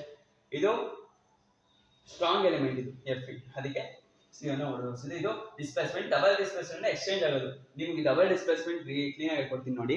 ಇಲ್ಲಿ ಕಾಣಿಸ್ತಿದೆಯಲ್ಲ Na2SO4 ಪ್ಲಸ್ BaCl ಕಾಣಿಸ್ತಿದೆಯಲ್ಲ, ಇದು ನೋಡ್ಬೇಡಿ, ಬರೀ ಪ್ರಾಡಕ್ಟ್ ಮೇನ್ ಆಗಿ ಇಲ್ಲಿ ನೋಡಿ, ಪ್ರಾಡಕ್ಟ್ ಯಾವ ತರ ಮಾಡಿ ನಾನು ಹೇಳ್ತಾ ಇದೀನಿ. ಅವಾಗ ನೀವೇನ್ ಮಾಡ್ಬೇಕಂದ್ರೆ ಎಕ್ಸ್ಚೇಂಜ್ ಮಾಡ್ಬೇಕು, ಇಲ್ಲಿ Na2 ಇರೋದನ್ನ Ba ಹತ್ರ ಹಾಕ್ಬೇಕು, Ba ಇರೋದ್ರ ಹತ್ರ ಇಲ್ಲಿ ಹಾಕ್ಬೋದು ನೋಡಿ, ಸಿಂಪಲ್ ಇಷ್ಟೇ. ಸೊ ನಮ್ಮ ಚಾಪ್ಟರ್ ಮುಗಿತು. ನೆಕ್ಸ್ಟ್ ಆಕ್ಸಿಡೇಷನ್ ಅಂಡ್ ರಿಯಾಕ್ಷನ್ ಅಂದ್ರೆ, ಆಕ್ಸಿಡೇಷನ್ ಅಂದ್ರೆ ಏನು, ಆಡಿಂಗ್ ಆಫ್ ಆಕ್ಸಿಜನ್, ರಿಡಕ್ಷನ್ ಅಂದ್ರೆ ರಿಮೂವಲ್ ಆಫ್ ಆಕ್ಸಿಜನ್. ಇಲ್ಲಿ ನೋಡ್ಬೋದು CuO ಪ್ಲಸ್ H2 ಈಟ ಮಾಡಿದಾಗ ಏನಾಗುತ್ತೆ, Cu ಪ್ಲಸ್ O2 ಸರಿನಾ. ಇಲ್ಲಿ ಹೈಡ್ರೋಜನ್ ಏನಾಯ್ತು, ಆಕ್ಸಿಡೇಷನ್ ಆಯ್ತು, ಮತ್ತೆ CO ಏನಾಯ್ತು, ರಿಡಕ್ಷನ್ ಆಯ್ತು. ಸೊ ನೆಕ್ಸ್ಟ್ ನೋಡೋಣ ಕರೋಷನ್ ಅಲ್ಲಿ ಎಲ್ಲೆಲ್ಲಾಗುತ್ತೆ ಅಂತ ನೋಡೋದಾದ್ರೆ, ಇಲ್ಲಿ ನೋಡ್ಬೋದು ಸಿಲ್ವರ್ ಮತ್ತೆ ಕಾಪರ್ ಅಲ್ಲಿ ಆಗುತ್ತೆ, ಅದು ಮೆಟಲ್ ಅಲ್ಲಿ ಆಗಲ್ಲ. ಮೆಟಲ್ ಆಗದೆ ಅಂತ ರಸ್ಟಿಂಗ್ ಆಫ್ ಐರನ್. ನೀವು ಸಿಲ್ವರ್ ಮತ್ತೆ ಕಾಪರ್ ನೋಡಿರ್ಬೋದು, ಇಲ್ಲಿ ಕಾಣಿಸ್ತಿದೆಯಲ್ಲ ಗ್ರೀನ್ ಕಲರ್ ಆಗುತ್ತೆ, ಮತ್ತೆ ಕಾಪರ್ ಕರೋಷನ್ ಆತರ ಸರಿನಾ, ಒಂಥರ ಗ್ರೀನ್ ಕಲರ್ ಆಗಿರುತ್ತೆ, ನೀವು ನೋಡಿರ್ಬೋದು ಸಿಲ್ವರ್ ಎಲ್ಲ ಆತರ. ಸೊ ಅದು ಕರೋಷನ್ ಅಂತ ಕೂಗ್ತೀವಿ. ರಸ್ಟಿಂಗ್ ಆಫ್ ಐರನ್ ಅಂದ್ರೆ ಏನಿಲ್ಲ, ನೀವು ನೋಡಿ ತುಕ್ಕಿಡಿದಿರೋದು. ಸೊ ಅಷ್ಟು ಸಿಂಪಲ್. ಅದನ್ನ ಪ್ರಿವೆಂಟ್ ಮಾಡೋದಾಗೆ ಅಂದ್ರೆ ಗ್ರೀಸಿಂಗ್, ಆಯಿಲಿಂಗ್, ಅದು ಇದ್ರಲ್ಲಿಲ್ಲ. ಸೊ ಸಿಂಪಲ್ ಆಗಿ ನೋಡ್ಕೊಂಡ್ರಿ. ಅದು ಏನಕ್ಕಾಗುತ್ತೆ ಅಂದ್ರೆ ಕಾರ್ ಬಾಡೀಸ್ ಅಂದ್ರೆ ಡ್ಯಾಮೇಜ್ ಆದಾಗ ಐರನ್ ಏನೋ ಆತರ. ಸೊ ರ್ಯಾನ್ಸಿಡಿಟಿ ಅಂದ್ರೆ ಏನಿಲ್ಲ, ನೀವು ಫುಡ್ ತಗೊಂಡು ಹೋಗಿರ್ತೀರ, ಅದು ಹಾಳಾಗೋಗಿರುತ್ತೆ, ಅದೇ ರ್ಯಾನ್ಸಿಡಿಟಿ. ಹಾಳಾಗಿರೋ ಫುಡ್ ರ್ಯಾನ್ಸಿಡಿಟಿ. ಇದನ್ನೇ ಪ್ರಿವೆಂಟ್ ಮಾಡೋದಂದ್ರೆ ಏರ್ಟೈಟ್ ಕಂಟೈನರ್ ಯೂಸ್ ಮಾಡಿದ್ರೆ ಅದನ್ನ ಪ್ರಿವೆಂಟ್ ಮಾಡ್ಬೋದು ಅಂತ ಇದೆ. ಮತ್ತೆ ಇನ್ನೇನಿದೆ, ಅದ್ರಲ್ಲಿ ಏನೇನ್ ಚೇಂಜ್ ಆಗುತ್ತೆ ಅಂದ್ರೆ ಅದ್ರಲ್ಲಿ ಸ್ಮೆಲ್ ಚೇಂಜ್ ಆಗುತ್ತೆ. ಏನೇನು ಓಡರ್ ಅಂದ್ರೆ, ಇನ್ನೊಂದು ತಿಳ್ಕೊಳ್ಳಿ, ಓಡರ್ ಅಂದ್ರೆ ಸ್ಮೆಲ್ ಅಂತ ಅರ್ಥ. ಸೊ ಅದು ನೀವು ಕ್ಲೀನ್ ಆಗಿ ನಿಮ್ಮ ಬ್ರೈನ್ ಅಲ್ಲಿ ಇಟ್ಕೊಳ್ಳಿ. ಮತ್ತೆ ಇನ್ನೊಂದೇನಂದ್ರೆ, ಇನ್ನೊಂದು ಕೇಳ್ತಾರೆ, ನೀವು ಚಿಪ್ಸ್ ಪ್ಯಾಕೆಟ್ ನೀಡ್ತಿರಲ್ವಾ, ಅದ್ರಲ್ಲಿ ನೈಟ್ರೋಜನ್ ಗ್ಯಾಸ್ ಇರುತ್ತೆ, ಗ್ಯಾಸ್ ಓಪನ್ ಆಗುತ್ತಲ್ವಾ, ಅದೇನು ಆಕ್ಸಿಜನ್ ಅನ್ನ ನೈಟ್ರೋಜನ್ ಏನಕ್ಕೆ ಹಾಕ್ತಾರೆ ಅಂದ್ರೆ ಆ ಫುಡ್ ಹಾಳಾಗಿರಲಿ ಅಂತ. ಸೊ ಸಿಂಪಲ್ ಆಗುತ್ತೆ. ನೆಕ್ಸ್ಟ್ ನೋಡೋಣ, ಇಷ್ಟು ಮುಗಿತು. ನೆಕ್ಸ್ಟ್ ಚಾಪ್ಟರ್ ನೋಡೋಣ, acid, base and salt. Acid ಅಂದ್ರೆ ಏನು, ನೀರ್ಗೆ ಹಾಕಿದಷ್ಟೇ ಎಕ್ಸ್ಪ್ರೆಸ್ ಅಯಾನ್ಸ್ ಕೊಡುತ್ತೆ. ಬೇಸ್ ಏನು, OH ಮೈನಸ್ ಅಯಾನ್ಸ್ ಕೊಡುತ್ತೆ ನೀರ್ಗೆ ಹಾಕಿದಷ್ಟೇ. ಆಸಿಡ್ ಫಸ್ಟ್ ಬ್ಲೂ ಬರುತ್ತೆ, ಬ್ಲೂ ಇಂದ ರೆಡ್ ಲಿಟ್ಮಸ್ ಆಗಿ ಕನ್ವರ್ಟ್ ಆಗುತ್ತೆ. ಬೇಸ್ ಅಲ್ಲಿ ಏನು ಅಂದ್ರೆ ರೆಡ್ ಲಿಟ್ಮಸ್ ಇಂದ ಬ್ಲೂ ಕನ್ವರ್ಟ್ ಆಗುತ್ತೆ. ಸೊ ನೀವು ಯಾವ ತರ ನೆನಪಿಸ್ಬೋದು, ಎ ಅಂದ್ರೆ ಫಸ್ಟ್ ಯಾವ್ದು ಬರುತ್ತೆ, ಬ್ಲೂ. ಬಿ ಅಲ್ಲಿ ಯಾವ್ದು ಬರುತ್ತೆ, ಸೆಕೆಂಡ್ ಬೇಸ್ ಅಲ್ಲಿ ಯಾವ್ದು ಬರುತ್ತೆ, ಸೆಕೆಂಡ್ ಬ್ಲೂ ಬರುತ್ತೆ. ಆ ತರ ನೆನಪಿಸ್ಕೊಳ್ಳಿ. ನೆಕ್ಸ್ಟ್ ನೋಡೋಣ, ಇಂಡಿಕೇಟರ್ಸ್, ಆಲ್ಫ್ಯಾಕ್ಟರಿ ಇಂಡಿಕೇಟರ್ಸ್ ಇಲ್ಲಿ ಕರೀತಾ ಇದ್ದಾರೆ. ಮತ್ತೆ ಇನ್ನೊಂದು ಇಲ್ಲಾಗಲೇ ನಿಮಗೋಸ್ಕರ ಬರ್ತಿದ್ದೀನಿ ಇಂಡಿಕೇಟರ್ ಬಗ್ಗೆ. ಸೊ ನ್ಯಾಚುರಲ್ ಇಂಡಿಕೇಟರ್ಸ್ ಅಂತ ಕೇಳ್ತಾರೆ. ಲಿಟ್ಮಸ್ ಪೇಪರ್ ಏನಾಗುತ್ತೆ ಅಂದ್ರೆ, ಆಸಿಡ್ ಅಲ್ಲಿ ರೆಡ್ ಕಲರ್ ಬರುತ್ತೆ, ಬೇಸ್ ಅಲ್ಲಿ ಬ್ಲೂ ಕಲರ್ ಬರುತ್ತೆ. ನಾನು ಹೇಳಿದೆ ಆಗ್ಲೇ, ಆಸಿಡ್ ಅಲ್ಲಿ ಫಸ್ಟ್ ಬ್ಲೂ ಇಂದ ರೆಡ್ ಆಗುತ್ತೆ, ಮತ್ತೆ ಬೇಸ್ ಅಲ್ಲಿ ರೆಡ್ ಇಂದ ಬ್ಲೂ ಹೋಗುತ್ತೆ, ಆ ತರ ಸರಿನಾ. ಟರ್ಮರಿಕ್ ಅಂದ್ರೆ ಅರ್ಶನದಲ್ಲಿ ಏನಾಗುತ್ತೆ, ಯೆಲ್ಲೋ ಕಲರ್ ಇಂದ ರೆಡ್ ಕಲರ್ ಹೋಗುತ್ತೆ. ಮತ್ತೆ ಸಿಂಥೆಟಿಕ್ ಇಂಡಿಕೇಟರ್ಸ್ ನೋಡೋಣ, ಫಿಲಪ್ತನಿನ್. ಇದೇನಂದ್ರೆ ಆಸಿಡ್ ಅಲ್ಲಿ ಕಲರ್ಲೆಸ್, ಕಲರ್ ಹೆಂಗೆ ಅಂದ್ರೆ ನೀವು ನೀರ್ ನೋಡಿರ್ಬೋದು, ಕಲರ್ಲೆಸ್ ಆ ತರ. ಬೇಸ್ ಅಲ್ಲಿ ಪಿಂಕ್ ಕಲರ್ ಇರುತ್ತೆ. ಮಿಥೈಲ್ ಆರೆಂಜ್ ಏನಂದ್ರೆ ಆಸಿಡ್ ಅಲ್ಲಿ ರೆಡ್ ಕಲರ್ ಇರುತ್ತೆ, ಬೇಸ್ ಅಲ್ಲಿ ಯೆಲ್ಲೋ ಕಲರ್ ಇರುತ್ತೆ ಅಷ್ಟೇ. ಆಲ್ಫ್ಯಾಕ್ಟರಿ ಇಂಡಿಕೇಟರ್ಸ್ ಏನಿಲ್ಲ, ಸ್ಮೆಲ್ ಇದೆಯಲ್ಲ ಅಂದ್ರೆ ಬೇಸ್ ಅಲ್ಲಿ ಚೇಂಜ್ ಆಗುತ್ತೆ, ಆಸಿಡ್ ಅಲ್ಲಿ ಹಂಗೆ ಇರುತ್ತೆ. ಸೊ ಅಷ್ಟೇ ಸಿಂಪಲ್. ಇದಕ್ಕೆ ಎಕ್ಸಾಂಪಲ್ ಕೊಡೋದಾದ್ರೆ ವೆನಿಲಾ, ಆನಿಯನ್, ಕ್ಲೋವ್ ಅಷ್ಟೇ. ಸೊ ನೆಕ್ಸ್ಟ್ ನೋಡೋದಾದ್ರೆ ಯಾವುದು, ಈ ಫಿಗರ್ ಕಾಣಿಸ್ತಿದೆ, ಪಕ್ಕ ಕೊಡ್ತಾರೆ 100% ಅಂತ ಹೇಳ್ತೀನಿ. ಸೊ ಇದು ಸಖತ್ ಅಂದ್ರೆ ಸಖತ್ ಮೋಸ್ಟ್ ರಿಪೀಟೆಡ್ ಇದು, ಇದನ್ನ ನೋಡ್ಕೊಳ್ಳಿ, ಅದ್ರಲ್ಲಿ ಕ್ವಶನ್ ಕೇಳಕ್ ಹೋಗಲ್ಲ. ಇದೀಗ ಈ ಕ್ವಶನ್ಸ್ ಎಲ್ಲ ನೋಡ್ಕೊಂಡು ಹೋಗಿ. ಸೊ ನಾನು ಯಾವ್ದು ಸಖತ್ ಇಂಪಾರ್ಟೆಂಟ್ ಅಂತ ಹೇಳ್ತಾ ಇದ್ದೀನಿ. ಸೊ ಇದು ಒಂದು ಆಕ್ಟಿವಿಟಿ. ಈ ಆಕ್ಟಿವಿಟಿ ಒಂಚೂರು ನೋಡ್ಕೊಳ್ಳಿ. ಈ ಆಕ್ಟಿವಿಟಿ ಅಂದ್ರೆ ನಾನು ನೀರ್ ಹಾಕ್ದಾಗ ಇಲ್ಲಿ ಬಲ್ಬ್ ಎಲ್ಲ ಫಿಕ್ಸ್ ಮಾಡಿರ್ತೀನಿ. ಅದೇನಾಗುತ್ತೆ, ಲೈಟ್ ಏನೋ ಆನ್ ಆಗಲ್ಲ. ಆಗ ನಾನು ಏನ್ ಮಾಡ್ತೀನಿ, ಆಸಿಡ್ ಫಾರ್ ಬೇಸ್ ಹಾಕ್ತೀನಿ, ಅವಾಗ ಲೈಟ್ ಆನ್ ಆಗುತ್ತೆ ಅಷ್ಟೇ. ನೆಕ್ಸ್ಟ್ ನೋಡೋಣ. ಇದು ನಾನು ಈಗ ತಾನೇ ಹೇಳಿದೆ, ಆಸಿಡ್ ನೀರಿಗೆ ಹಾಕಿದ ತಕ್ಷಣ H+ ಅಯಾನ್ಸ್ ಕೊಡುತ್ತೆ, ಬೇಸ್ OH- ಅಯಾನ್ಸ್ ಕೊಡುತ್ತೆ ಅಂತ. ಸೊ ನೆಕ್ಸ್ಟ್ ಇನ್ನೊಂದು ನೋಡೋದಾದ್ರೆ, ಆಸಿಡ್ ನ ನಾವು ಈ ರಿಯಾಕ್ಷನ್ ಮಾಡ್ಬೇಕಾದ್ರೆ ಯಾವ್ದಾರ ಒಂದು, ಆಗ ಆಸಿಡ್ ನ ಏನು ಒಂದೇ ಸತಿ ಹಾಕಿ ಬ್ಲಬ್ಸಕ್ ಆಗುತ್ತೆ, ಅದಾಗಲ್ಲ. ಅದನ್ನ ನಾವೇನ್ ಮಾಡ್ತೀವಿ, ಒಂದೊಂದೇ ಡ್ರಾಪ್ ಹಾಕ್ಬೇಕು ಅಂತ ಇಲ್ಲಿದೆ. ಸೊ ಇಷ್ಟಾಗಿತ್ತು. ಇನ್ನೇನಿದೆ, ಸೊ ಅಷ್ಟೇ, ಅದನ್ನ ನೋಡ್ಕೊಳ್ಳಿ. ಮತ್ತೆ ಆಸಿಡ್ ಎಲ್ಲಿಂದ ತನಕ ಅಂದ್ರೆ 0 to 7 ತನಕ ಆಸಿಡ್, 7 ಇಂದ 14 ಇದೆಯಲ್ಲ ಅದು ಬೇಸ್, 7 ಇದೆಯಲ್ಲ ನ್ಯೂಟ್ರಲ್, ಅದು ಕಲರ್ಲೆಸ್. ಸೊ ಇಷ್ಟಾಗಿತ್ತು. ಇದೇ ಒಂದ್ಸಲ ನೋಡ್ಕೋಬಹುದು. ಟೂತ್ ದಿಕ್ಕೆ ನೋಡ್ಬೋದು, ಅದೊಂದ್ಸಲ ಇಂಪಾರ್ಟೆಂಟ್. ಅದೇನಂದ್ರೆ ಇವಾಗ ಈ ತರ ನಿಮ್ ಫ್ರೆಂಡ್ಸ್ ಎಲ್ಲ ಹಲ್ಲೆ ಉಜ್ಜದವರು, ಅವ್ರಿಗೆ ಇದನ್ನ ಹೇಳಿ ಒಂಚೂರು, ಟೂತ್ ದಿಕ್ಕೆ ಆಗುತ್ತಪ್ಪ, ನೀನ್ ಹೋಗಿ ಟೂತ್ ಪೇಸ್ಟ್. ಅಂದ್ರೆ ಇದು ಯಾವ ತರ ಅಂದ್ರೆ, ನಿಮ್ಮ ಮೌತ್ ಅಲ್ಲಿ ಏನಾದ್ರು pH 5.5 ಇಂದ ಕಮ್ಮಿ ಇತ್ತು ಅಂದ್ರೆ ಅವ್ರಿಗೆ ಟೂತ್ ದಿಕ್ಕೆ ಆಗುತ್ತೆ. ಸರಿನಾ? ಅದನ್ನ ಹೇಗೆ ರಿಡ್ಯೂಸ್ ಮಾಡೋದು ಅಂದ್ರೆ, ಈಗ ಟೂತ್ ಪೇಸ್ಟ್ ಯೂಸ್ ಮಾಡಿದ್ರೆ ಸರಿ ಹೋಗುತ್ತೆ. ನೆಕ್ಸ್ಟ್ ನೋಡೋದಾದ್ರೆ ಸಾಲ್ಟ್ಸ್ ನೋಡೋಣ. ಸಾಲ್ಟ್ಸ್ ಅಲ್ಲಿ ಫಸ್ಟ್ ನೋಡೋದಾದ್ರೆ ಬ್ಲೀಚಿಂಗ್ ಪೌಡರ್ ಏನಿಲ್ಲ, ಇದು ಫಾರ್ಮುಲಾ ನೋಡೋಣ. CaO(Si2) ಇದು ಫಾರ್ಮುಲಾ. ಇದೇನೇನಕ್ಕೆ ಯೂಸ್ ಮಾಡ್ತಾರೆ ಅಂತ ಕೇಳ್ತಾರೆ. ಸಾಲ್ಟ್ ಅಲ್ಲಿ 1 ಮಾರ್ಕ್ಸ್ ಬಂದೇ ಬರುತ್ತೆ, ಅದನ್ನ ಒಂಚೂರು ನೋಡ್ಕೊಳ್ಳಿ. ಈಗ ನಾನು ವಿಡಿಯೋ ಮಾಡ್ತಿರೋದು 6:22ಕ್ಕೆ, ಸೊ ಇದನ್ನ ನೋಡ್ಕೊಳ್ಳಿ. ಇದೇನು ಎಕ್ಸಾಮ್ ಅಲ್ಲಿ ಕೇಳಲ್ಲ. ಸೊ ಆಸ್ ಎ ಟೀಚರ್ ನಾನು ಕಷ್ಟಪಟ್ಟು ನಿಮ್ಗೆ ಯಾವ್ದು ಇಂಪಾರ್ಟೆಂಟ್ ಹುಡುಕಿ ಹೇಳ್ತಾ ಇದೀನಿ. ಸೊ ಜಾಸ್ತಿ ಟೈಮ್ ವೇಸ್ಟ್ ಮಾಡಲ್ಲ. ಮತ್ತೆ ಇದು ಯೂಸಸ್ ಏನು ಅಂದ್ರೆ, ಇದು ಎಲ್ಲೆಲ್ಲಿ ಯೂಸ್ ಮಾಡ್ತಾರೆ ಅಂದ್ರೆ, drinking water free from jump ಅಲ್ಲಿ ಯೂಸ್ ಮಾಡ್ತಾರೆ, ಮತ್ತೆ cotton and textile industry use ಮಾಡ್ತಾರೆ. ಸೊ ನೆಕ್ಸ್ಟ್ ನೋಡೋಣ. ಬೇಕಿಂಗ್ ಸೋಡಾದ ಫಾರ್ಮುಲಾ NaHCO3 ಅಂದ್ರೆ ಸೋಡಿಯಂ ಬೈಕಾರ್ಬನೇಟ್ ಅಂತ ಹೇಳ್ಬೋದು. ಸೊ ಇದೇನೇನು ಯೂಸ್ ಆಗುತ್ತೆ ಅಂದ್ರೆ, ಬೇಕಿಂಗ್ ಸೋಡಾ ಅಂದ್ರೆ ನಿಮ್ಗೆ ಗೊತ್ತಾಗುತ್ತೆ, ಬೇಕರಿಲಿ ಅಲ್ಲಿ ಯೂಸ್ ಆಗುತ್ತೆ. ಅದರ ಟೇಸ್ಟ್ ಅಂದ್ರೆ ರುಚಿ, ಅಂದ್ರೆ ಏನಾದ್ರು ತಿಂಡಿ ಏನಾದ್ರು ಮಾಡಿರ್ತಾರ ಅದಕ್ಕೆ ರುಚಿ ಕೊಡಕ್ಕೆ ಬೇಕಿಂಗ್ ಸೋಡಾ ಹಾಕ್ತಾರೆ. ಸೊ ಹೆಲ್ಪ್ ಆಗುತ್ತೆ. ವಾಷಿಂಗ್ ಸೋಡಾ ಅಂದ್ರೆ ಏನಾಗುತ್ತೆ, ವಾಶ್ ಹೆಲ್ಪ್ ಮಾಡುತ್ತೆ. ವಾಶ್ ಅಂದ್ರೆ ಅಲ್ಲೇ ಗೊತ್ತಾಗುತ್ತೆ. ವಾಷಿಂಗ್ ಸೋಡಾದ ಫಾರ್ಮುಲಾ ಇಲ್ಲೇ ಇದೆ, Na2CO3.10H2O. ಓಕೆನಾ? ವಾಷಿಂಗ್ ಸೋಡಾ ನೀವು ವಾಶ್ ಮಾಡಕ್ಕೆ ಏನ್ ಬೇಕು, ಸೋಪ್ ಬೇಕು. ಸೊ ಅಷ್ಟು ಅದೊಂದು ಬರೀಬಹುದು, ಇಲ್ಲೇ ನೋಡ್ಬೋದು. ಸೋಡಿಯಂ ಕಾರ್ಬನೇಟ್ ಇಲ್ಲೇ ಇದೆ, ಸೋಡಿಯಂ ಕಾರ್ಬನೇಟ್ ಇದೆಯಲ್ಲ, ಅದು ಏನೇನು ಯೂಸ್ ಆಗುತ್ತೆ ಅಂದ್ರೆ, ಗ್ಲಾಸ್ ಯೂಸ್ ಮಾಡ್ತೀವಿ, ಮತ್ತೆ ಸೋಪ್ ಯೂಸ್ ಮಾಡ್ತೀವಿ, ಮತ್ತೆ ಪೇಪರ್ ಇಂಡಸ್ಟ್ರಿ ಯೂಸ್ ಮಾಡ್ತೀವಿ. ಸೊ ಇದನ್ನ ನೋಡ್ಕೊಳ್ಳಿ. ಮತ್ತೆ ಪ್ಲಾಸ್ಟರ್ ಆಫ್ ಪ್ಯಾರಿಸ್ ಬಂದು ಕೊನೆಗೆ, ನಾನು ಪ್ಲಾಸ್ಟರ್ ಆಫ್ ಪ್ಯಾರಿಸ್ ಹೇಗೆ ಕನ್ವರ್ಟ್ ಮಾಡ್ತೀನಿ ಅಂದ್ರೆ, ಜಿಪ್ಸಮ್ ತಗೊಳ್ತೀನಿ, ಅದನ್ನ 373 ಕೆಲ್ವಿನ್ ಅಲ್ಲಿ ಬರ್ನ್ ಮಾಡ್ತೀನಿ. ಆಗ ಏನಾಗುತ್ತೆ ಅಂದ್ರೆ, ವಾಟರ್ ಮಾಲಿಕ್ಯೂಲ್ಸ್ ಲೂಸ್ ಆಗುತ್ತೆ. ಅವಾಗ ಏನಾಗುತ್ತೆ ಅಂದ್ರೆ, ಕ್ಯಾಲ್ಸಿಯಂ ಸಲ್ಫೇಟ್ ಹೆಮಿಹೈಡ್ರೇಟ್ ಆಗಿ ಕನ್ವರ್ಟ್ ಆಗುತ್ತೆ. ಈ ಫಾರ್ಮುಲಾ ನೋಡ್ಕೊಳ್ಳಿ, ಎಲ್ಲಾದ್ರೂ ಫಾರ್ಮುಲಾ ಮೇನ್ ಆಗಿ ನೋಡ್ಕೊಳ್ಳಿ. ಸೊ ಇಷ್ಟಾಗಿತ್ತು. ನೆಕ್ಸ್ಟ್ ನೋಡೋಣ. ಲೈಫ್ ಪ್ರೊಸೆಸ್, ಜೀವನ ಕ್ರಿಯೆಯಲ್ಲಿ autotrophic nutrition, heterotrophic nutrition main important. Autotrophic nutrition ಅಂದ್ರೆ ನಿಮ್ಗೆ ಗೊತ್ತು, ಯಾವ್ದಾರೋ ಒಂದು ಜೀವಿ ಸ್ವತಃ ಅದು ಆಹಾರವನ್ನು ಉತ್ಪಾದಿಸಿದೆ, ಅದು ಆಟೋಟ್ರೋಪಿಕ್ ನ್ಯೂಟ್ರಿಷನ್. ಹೆಟರೋಟ್ರೋಪಿಕ್ಸ್ ಅಂದ್ರೆ ಬೇರೆ ಆಹಾರಕ್ಕೆ ಡಿಪೆಂಡ್ ಆಗಿರೋದು. ಸರಿನಾ? ಆಟೋಟ್ರೋಪಿಕ್ ನ್ಯೂಟ್ರಿಷನ್ ಅಂದ್ರೆ ನಿಮ್ಗೆ ಯಾವ್ದು ನೆನಪಾಗುತ್ತೆ ಅಂದ್ರೆ, ಸೊ ನೋಡ್ಬೋದು, ಗಿಡ ಅದು ಯಾವ ತರ ಆಗುತ್ತೆ ಅಂದ್ರೆ, ಫುಡ್ ನೇ ಕ್ರಿಯೇಟ್ ಮಾಡೋದು. ಇದೊಂದು ಫಾರ್ಮುಲಾ ನೋಡ್ಕೊಳ್ಳಿ. ಇದು ಯಾವ್ದು ಫೋಟೋಸಿಂಥಸಿಸ್ ಅಂದ್ರೆ ಲೈಟ್ ಎನರ್ಜಿನ ಅಬ್ಸರ್ವ್ ಮಾಡುತ್ತೆ, ಮತ್ತೆ ಕಾರ್ಬನ್ ಡೈಆಕ್ಸೈಡ್ ಬೇಕು, ಮತ್ತೆ ವಾಟರ್ ಬೇಕು. ಸೊ ಸಿಂಪಲ್ ಆಗಿ ನೋಡ್ಕೊಳ್ಳಿ. ಮತ್ತೇನೇನು, ಕ್ಲೋರೋಫಿಲಿಕ್ ಕ್ಲೋರೋಪ್ಲಾಸ್ಟ್ ಅಂತ ನಿಮ್ ಸ್ಕೂಲಲ್ಲಿ ಬರ್ಸಿರ್ತಾರೆ, ಅದನ್ನ ನಾವು ಹೇಳೋ ಅವಶ್ಯಕತೆ ಇಲ್ಲ ಅಂತ ಬರ್ತೀನಿ. ಮತ್ತೆ ಕಾಣಿಸ್ತಿದೆ, ಕೇಳ್ತಾರೆ, ಇದು ಇಂಪಾರ್ಟೆಂಟ್, ಮೋಸ್ಟ್ ಇಂಪಾರ್ಟೆಂಟ್ ಅಂತ ಹೇಳ್ತೀನಿ, ರಿಪೀಟೆಡ್ ಕೂಡ. ಇದು open and closing of stomata. ಓಕೆನಾ?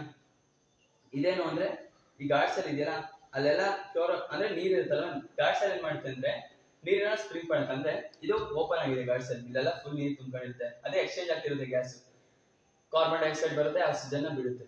ಓಕೆನಾ? ನಾವೇನ್ ಮಾಡ್ತೀವಿ, ಆಕ್ಸಿಜನ್ ತಗೊಳ್ತೀವಿ, ಕಾರ್ಬನ್ ಡೈಆಕ್ಸೈಡ್ ನ ಬಿಡ್ತೀವಿ. ಸರಿನಾ? ಇದೇನ್ ಮಾಡ್ತೀವಿ ಅಂದ್ರೆ, ಕಾರ್ಬನ್ ಡೈಆಕ್ಸೈಡ್ ನೆಲ್ಲ ಆಕ್ಸಿಜನ್ ಎಲ್ಲ ಆಚೆ ಆಗ್ತಿರೋದು, ಕಾರ್ಬನ್ ಡೈಆಕ್ಸೈಡ್ ಪಡ್ಕೊಳ್ತಿರುತ್ತೆ. ಈ ಗಾಡ್ಸ್ ಅಲ್ಲಿ ಇರ್ತಾರೆ, ಎಷ್ಟು ಬೇಗ ತಗೊಳುತ್ತೆ. ಆಮೇಲೆ ಏನ್ ಮಾಡುತ್ತೆ, ಸ್ಪ್ರಿಂಗ್ ಮಾಡ್ಬಿಡುತ್ತೆ, ನೀರ್ ಇರುತ್ತೆ ಸುತ್ತ ಅದನ್ನ. ಸೊ ಇದು ನೋಡ್ಕೊಳ್ಳಿ. ನೆಕ್ಸ್ಟ್ ಏನಿದೆ, ಹೆಟರೋಟ್ರೋಪಿಕ್ ನ್ಯೂಟ್ರಿಷನ್, ಇದ್ರಲ್ಲಿ ಏನೇನು ಬರುತ್ತೆ ಅಂತ ನೋಡೋಣ. ಸೊ ಎರಡು ಟಾಪಿಕ್ ನ್ಯೂಟ್ರಿಷನ್ ಅಂದ್ರೆ ನಾವು ನಿಮ್ಗೆ ಗೊತ್ತು, ಇದೇನು ಅಷ್ಟೊಂದು ಇಂಪಾರ್ಟೆಂಟ್ ಅಲ್ಲ. ಅಮೀಬಾ ನೋಡ್ಬೋದು. ಈಗ ಅಮೀಬಾಗೆ ಫುಡ್ ಕಾಣಿಸ್ತು, ಸರಿನಾ? ಫುಡ್ ಕಾಣಿಸ್ದಾಗ ಏನ್ ಮಾಡುತ್ತೆ, ಸೂಡೋಪೊಡಿ, ಅದು ಕೈ ಹೆಸರು ಸೂಡೋಪೊಡಿ, ನಮ್ಗೆ ಕೈ ಅದು ಸೂಡೋಪೊಡಿ ಅಂತ ಹೇಳ್ಕೊಳ್ಳಿ.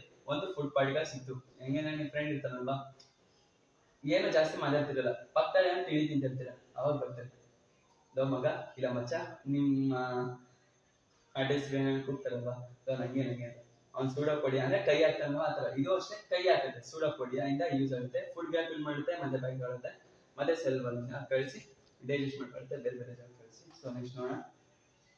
ಇನ್ನೊಂದು, ಈ ಡಯಾಗ್ರಾಮ್ ಇಂಪಾರ್ಟೆಂಟ್ ಅಲ್ಲ, ಇಲ್ಲಾಗೋ ಯಾವ ತರ ಯಾವ್ದು ಅಂದ್ರೆ ನ್ಯೂಟ್ರಿಷನ್ ಇನ್ ಹ್ಯೂಮನ್ ಬೀಯಿಂಗ್ಸ್ ಸಖತ್ ಇಂಪಾರ್ಟೆಂಟ್. ಫಸ್ಟ್ ನಾನು ಊಟ ಮಾಡ್ತೀನಿ, ಸರಿನಾ? ಸಿಂಪಲ್ ಆಗಿ ಎಕ್ಸ್ಪ್ಲೈನ್ ಮಾಡ್ತೀನಿ, ಇದು ಪಕ್ಕ ಬಂದೇ ಬರುತ್ತೆ ಅಂತ ಹೇಳ್ತೀನಿ. ಊಟ ಮಾಡಿದಾಗ ಏನಾಗುತ್ತೆ ಅಂದ್ರೆ ಬಾಯಲ್ಲಿ ಕ್ರಶ್ ಆಗುತ್ತೆ, ಸರಿನಾ? ಅಲ್ಲೇನ್ ಮಾಡುತ್ತೆ, ಫುಡ್ ನ ಕ್ರಶ್ ಮಾಡುತ್ತೆ, ಆಮೇಲೆ ಎಲ್ಲಿಗೆ ಹೋಗುತ್ತೆ ಅಂದ್ರೆ ಇನ್ನೊಂದು ಮೌತ್ ಅಲ್ಲಿ ಏನಿರುತ್ತೆ ಅಂದ್ರೆ ಸಲೈವರಿ ಗ್ಲ್ಯಾಂಡ್ ಇರುತ್ತೆ. ಸಲೈವರಿ ಗ್ಲ್ಯಾಂಡ್ ಏನ್ ಕ್ರಿಯೇಟ್ ಮಾಡುತ್ತೆ, ಸಲೈವ ಕ್ರಿಯೇಟ್ ಮಾಡುತ್ತೆ, ಸಲೈವ ಏನ್ ಮಾಡುತ್ತೆ, ಸಲೈವರಿ ಆಮೇಲೆ ಸ್ಪ್ರೇನ್ ಮಾಡುತ್ತೆ. ಅದೇನ್ ಮಾಡುತ್ತೆ ಅಂದ್ರೆ ಸಲೈವ ಅಂದ್ರೆ ಏನಂದ್ರೆ ಹುಗುಳು ಜಲ್ಲು. ನೀವೇನೇನೋ ನೋಡ್ತಿರ್ಬೋದಲ್ವಾ, ಬಿರಿಯಾನಿಲ್ಲ ನಿಮ್ಗೆ ಇಷ್ಟ ಇಲ್ಲ, ಫುಡ್ ಏನೋ ಬಂತು ಅಂದ್ರೆ ಸಾಕು ಜಲ್ ಬರ್ತಾ ಇರುತ್ತೆ, ಹೌದು ಆ ತರ, ಸರಿನಾ? ಸೊ ಅದೇನ್ ಮಾಡುತ್ತೆ ಅಂದ್ರೆ ಸ್ಟಾರ್ಚ್ ನ ಬ್ರೇಕ್ ಮಾಡಕ್ ಹೆಲ್ಪ್ ಮಾಡುತ್ತೆ. ಹೌದಾ? ಸ್ಟಾರ್ಚ್ ಎಲ್ಲಿಂದ ಬಂತು ಇದ್ರೆ ಇನ್ನೊಂದು ಹೇಳೋದು ಮರ್ತೋದೆ, ಓಕೆನಾ? ಇದರಲ್ಲಿ ಪ್ಲಾಂಟ್ಸ್ ಅಲ್ಲಿ ಫುಡ್ ಇರುತ್ತಲ್ಲ, ಅದು ಸ್ಟಾರ್ಚ್ ಹಾಗೆ ಅಂದ್ರೆ ಸ್ಟಾರ್ಚ್ ಅಲ್ಲಿ ಸ್ಟೋರ್ ಆಗಿರುತ್ತೆ. ನಮ್ಮ ಹ್ಯೂಮನ್ ಬೀನ್ಸ್ ಅಲ್ಲಿ ಗ್ಲೈಕೋಜಿನ್ ಸ್ಟೋರ್ ಆಗಿರುತ್ತೆ. ಸೊ ಅಷ್ಟು ನೋಡ್ಕೊಳ್ಳಿ. ಸ್ಟಾರ್ಚ್ ಅಲ್ಲಿ ಇರುತ್ತೆ, ಈ ತಾನೇ ಹೇಳ್ದಲ್ಲ ಪ್ಲಾಂಟ್ಸ್ ಅಲ್ಲಿ ಇರುತ್ತೆ. ಪ್ಲಾಂಟ್ಸ್ ತಿಂದ ಅದು ಸ್ಟಾರ್ಚ್ ನ ಬ್ರೇಕ್ ಡೌನ್ ಮಾಡ್ಬೇಕಲ್ವಾ, ಅದಕ್ಕೆ ಹೆಲ್ಪ್ ಮಾಡುತ್ತೆ. ಯಾವುದು ಸಲೈವ. ಆಮೇಲೆ ಎಲ್ಲಿಗೆ ಹೋಗುತ್ತೆ, ಈಸೋಫೇಗಸ್ ಏನ್ ಮಾಡುತ್ತೆ ಅಂದ್ರೆ ಪೆರಿಸ್ಟಾಲ್ಟಿಕ್ ಮೂವ್ಮೆಂಟ್ ಮಾಡುತ್ತೆ, ಅಂದ್ರೆ ಕಾನ್ಸ್ಟ್ರಾಕ್ಷನ್ ಎಕ್ಸ್ಟ್ರಾಕ್ಷನ್ ಮಾಡುತ್ತೆ, ಅಂದ್ರೆ ನುಂಗೋಕೆ ಹೆಲ್ಪ್ ಮಾಡುತ್ತೆ. ಇದು ಏನಕ್ಕೆ ಇಂಪಾರ್ಟೆಂಟ್ ಅಂದ್ರೆ ಫುಡ್ ನ ಪುಷ್ ಮಾಡಕ್ ಹೆಲ್ಪ್ ಮಾಡುತ್ತೆ. ಮತ್ತೆ ಎಲ್ಲಿಗೆ ಹೋಗುತ್ತೆ, ಸ್ಟಮಕ್ ಹೋಗುತ್ತೆ. ಸ್ಟಮಕ್ ಅಲ್ಲಿ ಏನಿರುತ್ತೆ, ಗ್ಯಾಸ್ಟ್ರಿಕ್ ಗ್ಲ್ಯಾಂಡ್ಸ್ ಇರುತ್ತೆ, ಓಕೆನಾ? ಅದರಲ್ಲಿ HCl ಇರುತ್ತೆ ಅಂದ್ರೆ ಹೈಡ್ರೋಕ್ಲೋರಿಕ್ ಆಸಿಡ್ ಇರುತ್ತೆ. ಹೈಡ್ರೋಕ್ಲೋರಿಕ್ ಆಸಿಡ್ ಏನ್ ಮಾಡುತ್ತೆ, ಅಸಿಡಿಕ್ ಮೀಡಿಯಂ ಕ್ರಿಯೇಟ್ ಮಾಡುತ್ತೆ. ಮತ್ತೆ ಇನ್ನೊಂದು ಪೆಪ್ಸಿನ್ ಅಂತ ಇರುತ್ತೆ, ಪೆಪ್ಸಿನ್ ಪ್ರೋಟೀನ್ ಡೈಜೆಸ್ಟ್ ಮಾಡ್ಕೊಳುತ್ತೆ. ಮತ್ತೆ ಮ್ಯೂಕಸ್ ಅಂತ ಇರುತ್ತೆ, ಮ್ಯೂಕಸ್ ಏನಿಲ್ಲ ಅದು ನಮ್ಮ ಹೊಟ್ಟೆನ ಆಸಿಡ್ ಇಂದ ಪ್ರೊಟೆಕ್ಟ್ ಮಾಡುತ್ತೆ. ಸೊ ನೆಕ್ಸ್ಟ್ ನೋಡೋಣ, ನೆಕ್ಸ್ಟ್ ಎಲ್ಲಿಗೆ ಹೋಗುತ್ತೆ ಅಂದ್ರೆ ನೆಕ್ಸ್ಟ್ ಹೋಗಿ ನೆಕ್ಸ್ಟ್ ಇನ್ನೊಂದು ನೋಡೋದಾದ್ರೆ ಸ್ಮಾಲ್ ಇಂಟೆಸ್ಟೈನ್ ಹೆಲ್ಪ್ ಮಾಡಕ್ ಇಬ್ರು ಬೇಕು, ಸರಿನಾ? ಈಗ ನೀವು ನೋಡಿರ್ಬೋದು, ಎಷ್ಟೋ ಜನ ಹೋಮ್ ವರ್ಕ್ ನೋಟ್ಸ್ ಏನು ಬರ್ದಿರಲ್ಲ, ಹಾಗೇನ್ ಮಾಡ್ತಾರೆ, ಹೆಲ್ಪ್ ಮಾಡಕ್ ಇಬ್ರು ತಗೊಳ್ತಾರಲ್ವಾ. ಒಬ್ಬರು ಇರ್ತಾರೆ, ದುಡ್ಡು ಕೊಟ್ಬಿಟ್ಟು ಡೌನ್ ನಾನು ಇಸ್ಕೊಡ್ತೀನಿ ಬರ್ಕೊಡು ಅಂತ ಆ ತರ.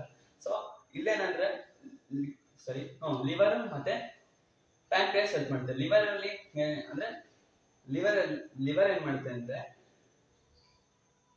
ಬೈಲ್ ಜ್ಯೂಸ್ ನ ಸೆಕ್ರೆಟ್ ಮಾಡುತ್ತೆ. ಎಲ್ಲಿಂದ ಅಂದ್ರೆ ಗಲ್ ಬ್ಲಾಡರ್ ಅಂತ ಇರುತ್ತೆ, ಅಲ್ಲಿಂದ. ಗಲ್ ಬ್ಲಾಡರ್ ಏನನ್ನ ನೀವು ಯಾವ ತರ ಸ್ಪೆಲ್ ಮಾಡ್ತೀರಾ ಆ ತರ, ಒಟ್ಟಿನಲ್ಲಿ ಗಲ್ ಬ್ಲಾಡರ್ ಅಂತ ಬರ್ತೀನಿ, ಏನೇನ ಬರೀಕ್ ಹೋಗ್ಬೇಡಿ, ಸರಿನಾ? ಗಲ್ ಬ್ಲಾಡರ್ ಇಂದ ಬೈಲ್ ಜ್ಯೂಸ್ ನ ಸೆಕ್ರೆಟ್ ಮಾಡುತ್ತೆ. ಅಲ್ಲಿ ಹೇಳಿರುತ್ತೆ, ಸರಿ. ಅದೇನ್ ಮಾಡುತ್ತೆ, ಅಲ್ಲಿ ಏನಾಗುತ್ತೆ ಅಂದ್ರೆ ಫ್ಯಾಟ್ ನಿಮ್ಮ ಕೊಬ್ಬು ಕರಗಿಸುತ್ತೆ, ಯಾವುದು ಬೈಲ್ ಜ್ಯೂಸ್, ಸರಿನಾ? ನೆಕ್ಸ್ಟ್ ನೋಡೋದಾದ್ರೆ ಪ್ಯಾಂಕ್ರಿಯಾಟಿಕ್ ಜ್ಯೂಸ್, ಸರಿ. ಪ್ಯಾಂಕ್ರಿಯಾಸ್ ಏನ್ ಮಾಡುತ್ತೆ, ಪ್ಯಾಂಕ್ರಿಯಾಟಿಕ್ ಜ್ಯೂಸ್ ನ ಸೆಕ್ರೆಟ್ ಮಾಡುತ್ತೆ. ಎಲ್ಲಿಂದ ಸೆಕ್ರೆಟ್ ಆಗುತ್ತೆ, ಪ್ಯಾಂಕ್ರಿಯಾಸ್ ಇಂದ ಪ್ಯಾಂಕ್ರಿಯಾಟಿಕ್ ಜ್ಯೂಸ್ ಬರುತ್ತೆ, ಸರಿನಾ? ಅದ್ರಲ್ಲಿ ಎರಡು ಇರುತ್ತೆ, ಟ್ರಿಪ್ಸಿನ್ ಮತ್ತೆ ಲೈಪೇಸ್. ಎಲ್ಲರಿಗೂ ಟ್ರಿಪ್ಸಿನ್ ಸಾರಿ, ಇದೇನಂದ್ರೆ ಕನ್ಫ್ಯೂಸ್ ಆಗುತ್ತೆ ಅಂತ ಏನ್ ಮಾಡ್ಬಿಟ್ಟೆ, ಪೆಪ್ಸಿನ್ ಎರಡು ಒಂದೇ ಕೆಲಸ ಮಾಡಿ ಪ್ರೋಟೀನ್ ಡೈಜೆಸ್ಟ್ ಮಾಡ್ಕೊಳುತ್ತೆ. ಲೈಪೇಸ್ ಏನಿಲ್ಲ, ನೀವು ಕೊಬ್ಬನ್ನ ಕರಗಿಸಿದ್ರೆ ಇನ್ನೊಂದ್ಸಲ ಕೊಬ್ಬನ್ನ ಕರಗಿಸುತ್ತೆ.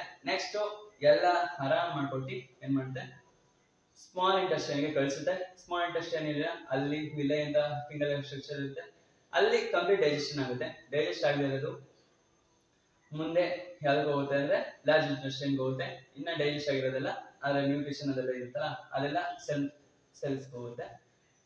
ಸೊ ಅನ್ಡೈಜೆಸ್ಟೆಡ್ ಫುಡ್ ನ ವಿಲೈ ಹೆಲ್ಪ್ ಮಾಡುತ್ತೆ, ಪುಷ್ ಮಾಡುತ್ತೆ ಬ್ಲಡ್. ಸೊ ಮತ್ತೆ ಇನ್ನೇನಾಗುತ್ತೆ, ಲಾರ್ಜ್ ಇಂಟೆಸ್ಟೈನ್ ಹೋಗುತ್ತೆ, ಡೈಜೆಸ್ಟ್ ಆಗುತ್ತೆ. ಸಿಂಪಲ್ ಕತೆ ಮುಗೀತು. ಅಲ್ಲೇನಾಗುತ್ತೆ ಅಂದ್ರೆ ವಾಟರ್ ಇರುತ್ತಲ್ಲ, ನೀರು ಕೊಂಡು ಬೇಸ್ನ ಸಾಕು. ರೆಸ್ಪಿರೇಷನ್ ಅಲ್ಲಿ ಇದೊಂಚೂರು ಇಂಪಾರ್ಟೆಂಟ್, ಸಕಲ್ ಏನಲ್ಲ ಒಂಚೂರು ಇಂಪಾರ್ಟೆಂಟ್, ಇದನ್ನು ನೋಡ್ಕೊಳ್ಳಿ. ಸೊ ನೆಕ್ಸ್ಟ್ ನೋಡೋಣ, ಇದನ್ನು ಎಕ್ಸ್ಪ್ಲೇನ್ ಮಾಡೋದು ಬೇಡ ಅಂತ ಹೇಳ್ಕೊಳ್ತೀನಿ. ಇಲ್ಲೇನಂದ್ರೆ ಇದೇನು ಫಿಗರ್ ಬರೀರಿ ಅಂತ ಕೇಳಲ್ಲ, ಆಲ್ವೇಲೈ ಅಂತ ಇದೆಯಲ್ಲ, ಎಕ್ಸ್ಚೇಂಜ್ ಆಫ್ ಗ್ಯಾಸ್ ಎಲ್ಲ ಆಗುತ್ತೆ ಅಂತ ಕೇಳಲ್ಲ, ಆಲ್ವೇಲೈ. ನೀವು ಈಗ ಜೋರಾಗಿ ಓಡ್ತಾ ಇರ್ತೀರಾ, ಓಡ್ತಾ ಏನಾಗುತ್ತೆ, ಸುಸ್ತಾ ಹೋಗಿರ್ತೀರಾ, ನೀವು ಎಲ್ಲ ಆಕ್ಸಿಜನ್ ಯೂಸ್ ಮಾಡ್ಕೊಂಡು ಬಿಟ್ಟಿರ್ತೀರಾ, ಆಗ ಬ್ಲಡ್ ಆಗುತ್ತೆ. ಬ್ಲಡ್ ಯಾವ ತರ ಆಗಿರುತ್ತೆ ಅಂದ್ರೆ ಡಿಆಕ್ಸಿಡೆಂಟಲ್ ಬ್ಲಡ್ ಆಗುತ್ತೆ. ಆಕ್ಸಿಡೆಂಟಲ್ ಬ್ಲಡ್ ಆಗಬೇಕು ಅಂದ್ರೆ ಎಲ್ಲಿಗೆ ಬರುತ್ತೆ, ಲಂಗ್ಸ್ ಅಲ್ಲಿ ಇರೋ ಆಲ್ವೇಲೈ ಬರುತ್ತೆ. ಬಂದು ಅದೇನ್ ಮಾಡುತ್ತೆ ಅಂದ್ರೆ ನಾನು ಆಗ್ಲೇ ಹೇಳಿದೆ, ಆಕ್ಸಿಜನ್ ತಗೊಳ್ತೀವಿ, ಕಾರ್ಬನ್ ಡೈಆಕ್ಸೈಡ್ ನ ಬಿಡ್ತೀವಿ. ಕಾರ್ಬನ್ ಡೈಆಕ್ಸೈಡ್ ಹೆಂಗ್ ಬಿಡ್ತೀವಿ ಅಂದ್ರೆ ಈ ತರ, ಸರಿನಾ? ಬ್ಲಡ್ ಅದು ಬ್ಲಡ್ ಏನ್ ಮಾಡುತ್ತೆ ಅಂದ್ರೆ ಡಿಆಕ್ಸಿಜನ್ ನ ತಗೊಂಡ್ ಬರುತ್ತೆ ಬಾ ಬಾ ಬಾ ಅಂತ. ಆಗ ಏನ್ ಮಾಡುತ್ತೆ ಅಂದ್ರೆ ಹೋಗಿತ್ತು ಆಕ್ಸಿಜನ್ ಎಕ್ಸ್ಚೇಂಜ್ ಮಾಡುತ್ತೆ ಬ್ಲಡ್, ಆಗ ಆಕ್ಸಿಜನ್ ಪಡ್ಕೊಳ್ಳುತ್ತೆ, ಕಾರ್ಬನ್ ಡೈಆಕ್ಸೈಡ್ ನ ಬಿಡುತ್ತೆ. ಇದು ಹೆಲ್ಪ್ ಮಾಡಿದೆ ಯಾವ್ದಾದ್ರೆ ಹಿಮೋಗ್ಲೋಬಿನ್ ಹೆಲ್ಪ್ ಮಾಡುತ್ತೆ ಇದಕ್ಕೆ. ಸೊ ನೆಕ್ಸ್ಟ್ ನೋಡೋಣ ಟ್ರಾನ್ಸ್ಪೋರ್ಟೇಷನ್ ಹಾರ್ಟ್ ತೋಬಾ ತೋಬಾ, ನೀವು ನೋಡಿರ್ಬೋದು ಈ ಸಾಂಗ್ ಫುಲ್ ವೈರಲ್ ಆಗೋಯ್ತು, ಹಾರ್ಟ್ ತೋಬಾ ತೋಬಾ ಅಂತ, ಓಕೆನಾ? ಇಲ್ಲಿ ವೀನಾ ಕೇವೆ ಕಾಣಿಸ್ತೀರಾ, ಇದು ಡಿಆಕ್ಸಿನೇಟೆಡ್ ಬ್ಲಡ್ ವೀನಾ ಕೇವೆಗೆ ಹೋಗುತ್ತೆ. ಎಲ್ಲಿಗೆ ಹೋಗುತ್ತೆ ಅಂದ್ರೆ ರೈಟ್ ಹ್ಯಾಟ್ರಿಯಂಗೆ ಹೋಗುತ್ತೆ. ಇನ್ನೊಂದು ನೋಡೋದಾದ್ರೆ ಆರ್ಟರೀಸ್, ವೆಂಟ್ರಿಕಲ್ಸ್ ಮತ್ತೆ ಇಲ್ಲೇ ಇದೆ ನೋಡಿ, ಆರ್ಟರೀಸ್ ಅಂತ, ಸರಿನಾ? ಆರ್ಟರೀಸ್ ವೇನ್ಸ್ ಅಂದ್ರೆ ಏನಿಲ್ಲ, ಆರ್ಟರೀಸ್ ಅಲ್ಲಿ ಸಖತ್ತು ಬ್ಲಡ್ ಪ್ರೆಷರ್ ಇರುತ್ತೆ, ಸರಿನಾ? ಅದು ಬ್ಲಡ್ ನ ಪುಷ್ ಮಾಡಬೇಕು ಆರ್ಟರೀಸ್, ಸರಿನಾ? ವೇನ್ಸ್ ಏನಿಲ್ಲ, ವೇನ್ಸ್ ಏನಕ್ಕೆ ಅಂದ್ರೆ ಬ್ಲಡ್ ನ ಎಲ್ಲಾ ಕಡೆನೂ ತಗೊಂಡು ಬಂದು ಹಾರ್ಟಿಗೆ ಸೇರಿಸುತ್ತೆ ವೇನ್ಸ್, ಸರಿನಾ? ಆರ್ಟರೀಸ್ ಹೊರಗೆ ತಿಕ್ಕಿರುತ್ತೆ, ಯಾಕಂದ್ರೆ ಫೋರ್ಸ್ ಜಾಸ್ತಿ ಇರುತ್ತೆ. ವೇನ್ಸ್ ಏನಿಲ್ಲ, ತಿನ್ ಇರುತ್ತೆ, ಅಷ್ಟೊಂದೇನು ಫೋರ್ಸ್ ಬೇಕಾಗಿರಲ್ಲ ಅಂತ ಅನ್ಕೊಳ್ಳಿ, ಸರಿನಾ? ಮತ್ತೆ ಕ್ಯಾಪಿಲರೀಸ್ ಏನಿಲ್ಲ, ಇದ್ರ ಮಧ್ಯೆ ಇರುತ್ತಲ್ಲ ಅದೇ ಕ್ಯಾಪಿಲರೀಸ್. ಹೆಂಗೆ ಅಂದ್ರೆ ಈಗ 3 ಜನ ಬೆಂಚ್ ಕೂತಿರ್ತೀರಾ, ಒಬ್ಬನೇ ಆಟೋ ಇರ್ತೀರಾ, ಸರಿನಾ? ಈಗ ಬನ್ನಿ ಹಾರ್ಟಿಗೆ, ತೋಬಾ ತೋಬಾ, ಸರಿನಾ? ವೀನಾ ಕೇವಾ ಮೇಲೆ ಇಲ್ಲ ಕೆಳಗಿದೆಯಲ್ಲ, ಅಲ್ಲಿಂದ ಏನಾಗುತ್ತೆ ಅಂದ್ರೆ ಡಿಆಕ್ಸಿನೇಟೆಡ್ ಬ್ಲಡ್ ಹೋಗುತ್ತೆ, ಎಲ್ಲಿಗೆ ರೈಟ್ ಹ್ಯಾಟ್ರಿಯಂಗೆ ಹೋಗುತ್ತೆ. ಅದೇನ್ ಮಾಡುತ್ತೆ ಅಂದ್ರೆ ರೈಟ್ ವೆಂಟ್ರಿಕಲ್ ಕಳಿಸುತ್ತೆ. ಸೊ ಬಿಡಿ, ನೆಕ್ಸ್ಟ್ ಎಲ್ಲಿಗೆ ಹೋಗುತ್ತೆ ಅಂದ್ರೆ ಪಲ್ಮನರಿ ಆರ್ಟರೀಸ್ಗೆ ಕಳಿಸ್ಬಿಡುತ್ತೆ. ಪಲ್ಮನರಿ ವೇನ್ಸ್ ಇಂದ ಏನ್ ಬರುತ್ತೆ, ಆರ್ಟರೀಸ್ ಅಲ್ಲಿ ನಾನು ಆಗ್ಲೇ ಇದೆ ಆಕ್ಸಿಜನೇಟೆಡ್ ಬ್ಲಡ್ ಮೂವ್ ಆಗುತ್ತೆ ಅಂತ. ವೇನ್ಸ್ ಏನಿಲ್ಲ, ವೇನ್ಸ್ ಡಿಆಕ್ಸಿನೇಟೆಡ್ ಬ್ಲಡ್ ನ ಕರ್ಕೊಂಡು ಬರುತ್ತೆ, ಎಲ್ಲಿಗೆ ಬರುತ್ತೆ ಅಂದ್ರೆ ಲೆಫ್ಟ್ ಹ್ಯಾಟ್ರಿಯಂ ಬರುತ್ತೆ, ಮತ್ತೆ ಬಂದು ಲೆಫ್ಟ್ ವೆಂಟ್ರಿಕಲ್ ಬರುತ್ತೆ, ಮತ್ತೆ ಇದನ್ನು ಪುಷ್ ಮಾಡುತ್ತೆ ಹೆರಟೋಗೆ, ಓಕೆನಾ? ಸೊ ಸಿಂಪಲ್ ಆಗಿತ್ತು. ಇದನ್ನೇ ಇಷ್ಟಗಳ ಕೊಟ್ಟಿದ್ದಾರೆ ನೀವು ಓದೋಷ್ಟರಲ್ಲಿ, ಅಲ್ವಾ? ಡಬಲ್ ಸರ್ಕ್ಯುಲೇಷನ್ ನಿಮ್ ಬ್ಲಡ್ ಅಲ್ಲಿ ಬ್ಲಡ್ ಏನಾದ್ರು 2 ಸತಿ ಸರ್ಕ್ಯುಲೇಟ್ ಆಗಿದೆ, ಡಬಲ್ ಸರ್ಕ್ಯುಲೇಷನ್. ಇಲ್ಲಿ ನೋಡ್ಬೋದು, ಇದು ನಿಮ್ಮ ಬಾಡಿ, ಇಲ್ಲಿ ಕಾಣಿಸ್ತಿದೆ ಅಲ್ವಾ, ಹಾರ್ಟಿಗೆ ಹೋಗುತ್ತೆ, ಹಾರ್ಟಿನ ಮತ್ತೆ ಲಂಗ್ಸ್ ಹೋಗುತ್ತೆ, ಲಂಗ್ಸ್ ಇಂದ ಇಲ್ಲಿಗೆ ಹೋಗಿ ಮತ್ತೆ ಡಬಲ್ ಸರ್ಕ್ಯುಲೇಷನ್ ಆಗುತ್ತಲ್ವಾ. ಸೊ ಆತರ ನಾಗ್ಲೇ ಇದೆ ಡಿಆಕ್ಸಿನೇಟೆಡ್ ಬ್ಲಡ್ ಹೆಂಗೆ ಕನ್ವರ್ಟ್ ಆಗುತ್ತೆ ಅಂತ ಆಕ್ಸಿಜನೇಟೆಡ್ ಬ್ಲಡ್ ಆಗಿ, ಆತರ. ಸೊ ಡಬಲ್ ಸರ್ಕ್ಯುಲೇಷನ್ ಈ ತರ ಆಗುತ್ತೆ ಅಂತ ಅನ್ಬೋದು. ಸೊ ಇನ್ನೊಂದು ನೋಡೋದಾದ್ರೆ ಇದೇನು ಅಷ್ಟೊಂದು ಇಂಪಾರ್ಟೆಂಟ್ ಬಿಡಿ. ನೆಕ್ಸ್ಟ್ ನೋಡೋಣ ಟ್ರಾನ್ಸ್ಪೋರ್ಟೇಷನ್. ಇಲ್ಲೇನ್ ಬರುತ್ತೆ ಅಂದ್ರೆ ಝೈಲಮ್ ಫ್ಲೋಯಮ್ ಬರುತ್ತೆ. ಝೈಲಮ್ ಅಂದ್ರೆ ಏನು, ನೀರ್ನ ಬರುತ್ತೆ, ಫ್ಲೋಯಮ್ ಅಂದ್ರೆ ಫುಡ್ ಅಷ್ಟೇ. ಝೈಲಮ್ ಫ್ಲೋಯಮ್ ಹೆಸರಲ್ಲಿ ಐತಿಲ್ಲ, ಝೈಲಮ್ ಅಂದ್ರೆ ನೀರು, ಫ್ಲೋಯಮ್ ಅಂದ್ರೆ ಫುಡ್, ಅಂದ್ರೆ ಫುಡ್ ನ ಟ್ರಾನ್ಸ್ಪೋರ್ಟ್ ಮಾಡುತ್ತೆ, ಫ್ಲೋಯಮ್ ಅಂದ್ರೆ ಫುಡ್ ನ ಅಷ್ಟೇ. ಸೊ ಅಷ್ಟೊಂದು ನೋಡ್ಕೊಳ್ಳಿ. ಮತ್ತೆ ಟ್ರಾನ್ಸ್ಲೋಕೇಶನ್ ಏನ್ ಇಲ್ಲ ಇರ್ಬೋದು ನೋಡಿ, ಟ್ರಾನ್ಸ್ಲೋಕೇಶನ್ ಇಲ್ಲ ಅಂತ ಎಷ್ಟೊಂದು ಜನ ಹೇಳ್ತೀವಿ, ಟ್ರಾನ್ಸ್ಲೋಕೇಶನ್ ಇಲ್ಲೇ ಇದೆ. ಸೊ ಟ್ರಾನ್ಸ್ಲೋಕೇಶನ್ ನೋಡ್ಕೊಳ್ಳಿ. ಮತ್ತೆ ಟ್ರಾನ್ಸ್ಪಿರೇಷನ್ ಏನಕ್ಕೆ ಮುಖ್ಯ ಅಂತ ಕೇಳ್ತಾರೆ. ಟ್ರಾನ್ಸ್ಪಿರೇಷನ್ ಏನಿಲ್ಲ, ಅದು ಏನಕ್ಕೆ ಅಂದ್ರೆ ಗಿಡದ ಟೆಂಪರೇಚರ್ ನ ಮೇಂಟೈನ್ ಮಾಡೋಕ್ಕೋಸ್ಕರ, ಮತ್ತೆ ಅದಕ್ಕೂ ಯೂಸ್ ಆಗುತ್ತೆ, ಮತ್ತೆ ಗ್ರೋತ್ಗೆ ಹೆಲ್ಪ್ ಆಗುತ್ತೆ. ಮತ್ತೆ ನೆಕ್ಸ್ಟ್ ನೋಡೋಣ ಎಕ್ಸ್ಕ್ರೀಷನ್ ಯೋಚನೆ ಹೇಗೆ ಡೈಜೆಸ್ಟ್ ಮಾಡ್ತೀರಾ ಅಂತ. ಸೊ ಇಲ್ಲಿ ನೋಡೋದಾದ್ರೆ ಬರುತ್ತೆ ಬಂದು ಮೇನ್ ಆಗಿ ಇಲ್ಲಿ ನೋಡೋದಾದ್ರೆ ಕಿಡ್ನಿಗೆ ಹೋಗುತ್ತೆ. ಕಿಡ್ನಿಲಿ ಏನಿರುತ್ತೆ, ನೆಫ್ರಾನ್ಸ್ ಇರುತ್ತೆ, ಮಿಲಿಯನ್ ನೆಫ್ರಾನ್ಸ್ ಇರುತ್ತೆ, ಸರಿನಾ? ಅದು ನೆಕ್ಸ್ಟ್ ಕಾಣಿಸ್ತಿದೆಯಲ್ಲ, ಇಲ್ಲಿ ಎಕ್ಸ್ಪ್ಲೇನ್ ಮಾಡ್ತೀನಿ ಒಂದೇ ನಿಮಿಷ. ಇಲ್ಲೇನಿಲ್ಲ, ಇದೊಂದು ನೋಡ್ಕೊಳ್ಳಿ, ಅಷ್ಟೊಂದೇನು ಇಂಪಾರ್ಟೆಂಟ್ ಅಲ್ಲ ಇದು. ಈ ನೆಫ್ರಾನ್ ಕಾಣಿಸ್ತಿಲ್ಲ, ಇದು ಸಕ್ಕಲ್ ಇಂಪಾರ್ಟೆಂಟ್, ಇದನ್ನ ನೋಡ್ಕೊಳ್ಳಿ. ಇದು ಎಲ್ಲಿರುತ್ತೆ ಅಂದ್ರೆ ಲಿವರ್ ಅಲ್ಲಿ ಇರುತ್ತೆ. ಇದು ಕಾಣಿಸ್ತಿಲ್ಲ, ಬ್ರಾಂಚ್ ಆಫ್ ರಿನಲ್ ಆರ್ಟರಿ, ಇಲ್ಲಿ ನೋಡ್ಬೋದು, ರಿನಲ್ ಆರ್ಟರಿ ಕಾಣಿಸ್ತಿದೆಯಲ್ಲ, ಇಲ್ಲಿ ಹೋಗುತ್ತಲ್ವಾ. ಇದೆಲ್ಲಿಗೆ ಹೋಗುತ್ತೆ ಅಂದ್ರೆ ನೆಫ್ರಾನ್ಗೆ ಹೋಗುತ್ತೆ, ನೆಫ್ರಾನ್ಗೆ ಹೋಗಿ ಬೋಮನ್ಸ್ ಕ್ಯಾಸ್ಟಲ್ ಹೋಗುತ್ತೆ. ಅದೇನ್ ಮಾಡುತ್ತೆ ಅಂದ್ರೆ ಅನ್ಡೈಜೆಸ್ಟೆಡ್ ಫುಡ್ ನ ಹೀರ್ಕೊಬಿಡುತ್ತೆ. ಒಂದೊಂದ್ಸತಿ ತಲೆಕೈಟ್ ಏನ್ ಮಾಡುತ್ತೆ, ಬೇಕಾಗಿರೋ ಆಕ್ಸಿಜನ್ ಎಲ್ಲ ತಗೊಂಡಾಗ ಏನಾಗುತ್ತೆ, ಇಲ್ಲಿ ಕಾಣಿಸ್ತಿದೆ ಡಿಬ್ಯುಲರ್ ಪಾರ್ಟ್ ಆಫ್ ನೆಫ್ರಾನ್, ಇದೇನ್ ಮಾಡುತ್ತೆ ಅಂದ್ರೆ ಇನ್ನೊಂದ್ಸತಿ ನೋಡುತ್ತೆ ಏನಾದ್ರು ತಪ್ಪು ಮಾಡಿದಾನೆ ಇಲ್ವಾ ಅಂತ. ಸೊ ಮತ್ತೆ ವಾಪಸ್ ಕಳ್ಸಿದ್ರೆ ಏನಾದ್ರು ಯೂಸ್ ಆಗಿರೋದು. ಮತ್ತೆ ಇದೆಲ್ಲ ಎಲ್ಲಿಗೆ ಹೋಗುತ್ತೆ ಅಂದ್ರೆ ಅನ್ಡೈಜೆಸ್ಟೆಡ್ ಅಂದ್ರೆ ಬೇಡದಿರೋ ಫುಡ್ ಎಲ್ಲ ಕಲೆಕ್ಟಿಂಗ್ ಡಕ್ಟಿಗೆ ಹೋಗುತ್ತೆ, ಸರಿನಾ? ಮತ್ತೆ ಅದ್ರ ಏನೋ ಮಿಸ್ ಮಾಡಿದ್ವಿ ಅಂತ ಅನಿಸುತ್ತೆ. ಸೊ ಯಾವುದು ಮಿಸ್ ಮಾಡಿಲ್ಲ. ಸೊ ನೆಫ್ರಾನ್ ಒಂಚೂರು ನೋಡ್ಕೊಳ್ಳಿ. ಎಕ್ಸ್ಕ್ರೀಷನ್ ಪ್ಲಾಂಟ್ಸ್ ಏನಿಲ್ಲ, ಅದೇನ್ ಮಾಡ್ತಾರೆ, ಒಂದು ಲೀವ್ಸ್ ಅಲ್ಲಿ ವೇಸ್ಟ್ ಎಲ್ಲ ಬಿಸಾಕುತ್ತೆ, ಅದು ಲೀವ್ಸ್ ಎಲ್ಲ ಉದ್ರೋಗುತ್ತೆ, ಮತ್ತೆ ಸುತ್ತ ಸರೌಂಡಿಂಗ್ಸ್ ಅಲ್ಲಿ ಇರೋ ಕಡೆ ಹಾಕುತ್ತೆ ವೇಸ್ಟ್ ನ. ಸೊ ಅಷ್ಟು ಸಿಂಪಲ್ ಆಗಿ ನೋಡ್ಕೊಳ್ಳಿ. ಕಂಟ್ರೋಲ್ ಅಂಡ್ ಕೋಆರ್ಡಿನೇಷನ್ ಬರೋಣ. ಇದು ನಾನು ಡೀಟೇಲ್ ಆಗಿ ಎಕ್ಸ್ಪ್ಲೇನ್ ಮಾಡಿದ್ದೀನಿ ಪಾರ್ಟ್ ಅಲ್ಲ, ಇದು ಲಾಸ್ಟ್ ಚಾಪ್ಟರ್ ಇದೆ, ಸರಿನಾ? ಗ್ಯಾಸ್ಟ್ರಿಕ್ ರಿಸೆಪ್ಟರ್ಸ್ ಅಲ್ಲಿ ಇರುತ್ತೆ, ವಿಲ್ ಡಿಟೆಕ್ಟ್ ಟೇಸ್ಟ್, ಅಂದ್ರೆ ಗ್ಯಾಸ್ಟ್ರಿಕ್ ರಿಸೆಪ್ಟರ್ಸ್ ಅಂದ್ರೆ ನಾಲ್ಗೆ ಇರುತ್ತೆ ಸರಿನಾ, ಅದೇ ಟೇಸ್ಟ್ ನ ಡಿಟೆಕ್ಟ್ ಮಾಡುತ್ತೆ. ಇದೊಂದು ನೋಡ್ಕೊಳ್ಳಿ. ಆಲ್ಫ್ಯಾಕ್ಟರಿ ರಿಸೆಪ್ಟರ್ಸ್, ಆಲ್ಫ್ಯಾಕ್ಟರಿ ಇಂಡಿಕೇಟರ್ಸ್ ನೋಡಿದ್ರೆ ಸ್ಮೆಲ್, ಮೂಗಲ್ಲಿ ಇರುತ್ತೆ ಆಲ್ಫ್ಯಾಕ್ಟರಿ ಇಂಡಿಕೇಟರ್ಸ್. ಸೊ ಅದನ್ನ ನೋಡ್ಕೊಳ್ಳಿ. ನ್ಯೂರಾನ್ ಇದೆಯಲ್ಲ, ನ್ಯೂರಾನ್ ಏನಿಲ್ಲ. ಸೊ ಇದನ್ನ ಡೀಟೇಲ್ ಕ್ಲೀನ್ ಆಗಿ ಎಕ್ಸ್ಪ್ಲೈನ್ ಮಾಡಿದೀನಿ, ಅದನ್ನ ಎಕ್ಸ್ಪ್ಲೈನ್ ಮಾಡ್ತೀನಿ. ಸೊ ನೀವು ಲಂಚ್ ಬಾಕ್ಸ್ ನ ತೆಗೆದಿಟ್ಟಿರ, ನೈಟ್ ಮಲಗಿರ್ತೀರ, ಬೆಳಗ್ಗೆ ನೋಡ್ತೀರಾ ಲಂಚ್ ಬಾಕ್ಸ್ ತೆಗ್ದಿಲ್ಲ, ಆಗ ನಿಮ್ಮ ಅಮ್ಮ ಏನ್ ಮಾಡ್ತಾರೆ, ಕೋಪಿಸ್ಕೊಂಡು ಫುಲ್ ಟೆನ್ಷನ್ ಇರ್ತಾರೆ. ಆಗ ನೀವು ಈ ಟೈಮಲ್ಲಿ ಮಾಡಿದ್ರೆ ನೋಡಿದ್ರೆ ಕೋಪ ಬರುತ್ತಲ್ವಾ, ಸೊ ಟಾಕ್ ಅಂತ ಹೊಡಿತಾರೆ. ಸ್ಟಿಮ್ಯುಲೈ ಏನಾದ್ರೂ ಚೇಂಜ್ ಇನ್ ಎನ್ವೈರನ್ಮೆಂಟ್, ನಿಮ್ಮ ಅಮ್ಮ ಅಂದ್ರೆ ಒಂದ್ಸಲ ಕೂಲ್ ಆಗಿದ್ರು, ಅಷ್ಟೊಂದೇನು ಇದ್ದಿದ್ದಿಲ್ಲ, ಯಾವಾಗ ಏನ್ ಮಾಡಿದ್ರು ಚೇಂಜ್ ಆಗೋಯ್ತಲ್ವ ಎನ್ವೈರನ್ಮೆಂಟ್. ಸರಿನಾ, ರೆಸ್ಪಾಂಡ್ ಏನಂದ್ರೆ ಅವ್ರಿಗೆ ಕೆನೆಗೆ ಹೊಡೆದಿದ ತಕ್ಷಣ ಏನಿರುತ್ತೆ, ನಿಮ್ಮ ಕತ್ತು ಮೂವ್ ಆಗುತ್ತಲ್ವಾ, ರೆಸ್ಪಾನ್ಸ್ ಮಾಡ್ತೀವಿ ಆತರ. ಸೊ ಒಂದ್ ನಿಮಿಷ.